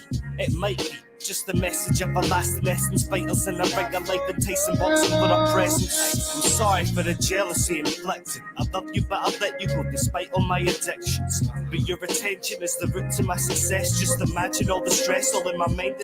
It's been depicted. Encryptions, hieroglyphics, underlying specific sphinxes tell me welcome to the afterlife and call me gifted. But it's nothing new, I'm visioning a life of wisdom, trickery and see the sickest be simply forgiveness. I'm sorry, Dad, I'm never there for you. Women don't deserve the truth, I'm sorry, I compel your youth. Experimenting pills and poison with my soul fermenting, shaking from the white I'm sniffing nights and redefined demented. Maybe I just need some time to settle down. Unemployment coiled and my flaws is all I'm dreading now.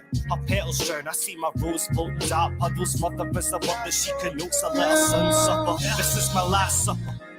Blood drips fluently, trickling fluid, thinking of past summers. Never dare say my black brothers. We're all human, barricaded by politicians that lack colour. Opinionated, these debates are just insinuations made by money motivated suits accentuating statements. And that's the reason I can't make it in this industry. Expensive videos and all this money burns in infamy. Oh well, I see my clientele, they're all surviving well. Will I rebel and hide level? These labels made of tyrants hell. I'm grinding while the giants sell the highest. Most are biased, no surprises, tell the wise that I'm riding, let the violence swell. All my city ever did was have a little faith. Independence Day was taken from us in a twist of fate. Whisper in the wind, the willow phantom stands to keep me straight and speak romance. We had a chance before so very triple H. Hierarchy, 100 heinous pagans, such malarkey. Touch of vessels, flaming parties, feeling stressed and federale. So awakened, lucid dreaming, raising sacred scar and praying for the day I see my son be one success and charming.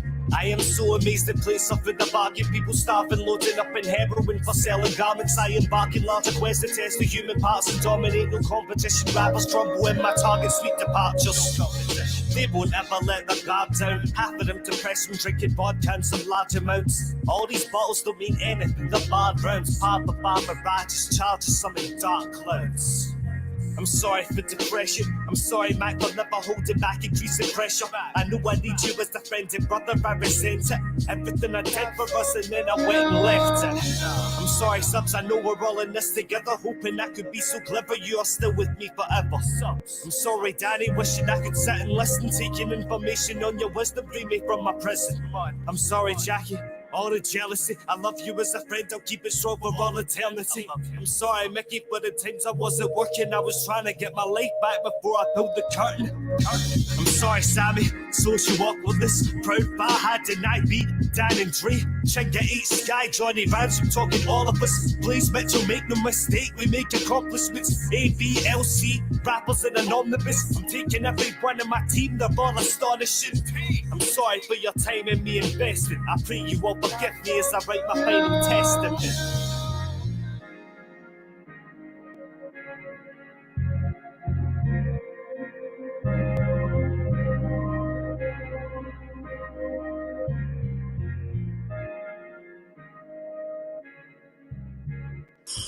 I got you. Ready? Yeah, he's 1, 2. 1, 2, 1, 2. Yo, this is Charlie Tuna from Jurassic 5 live and direct here in Glasgow, Scotland, and you call that radio? Upon you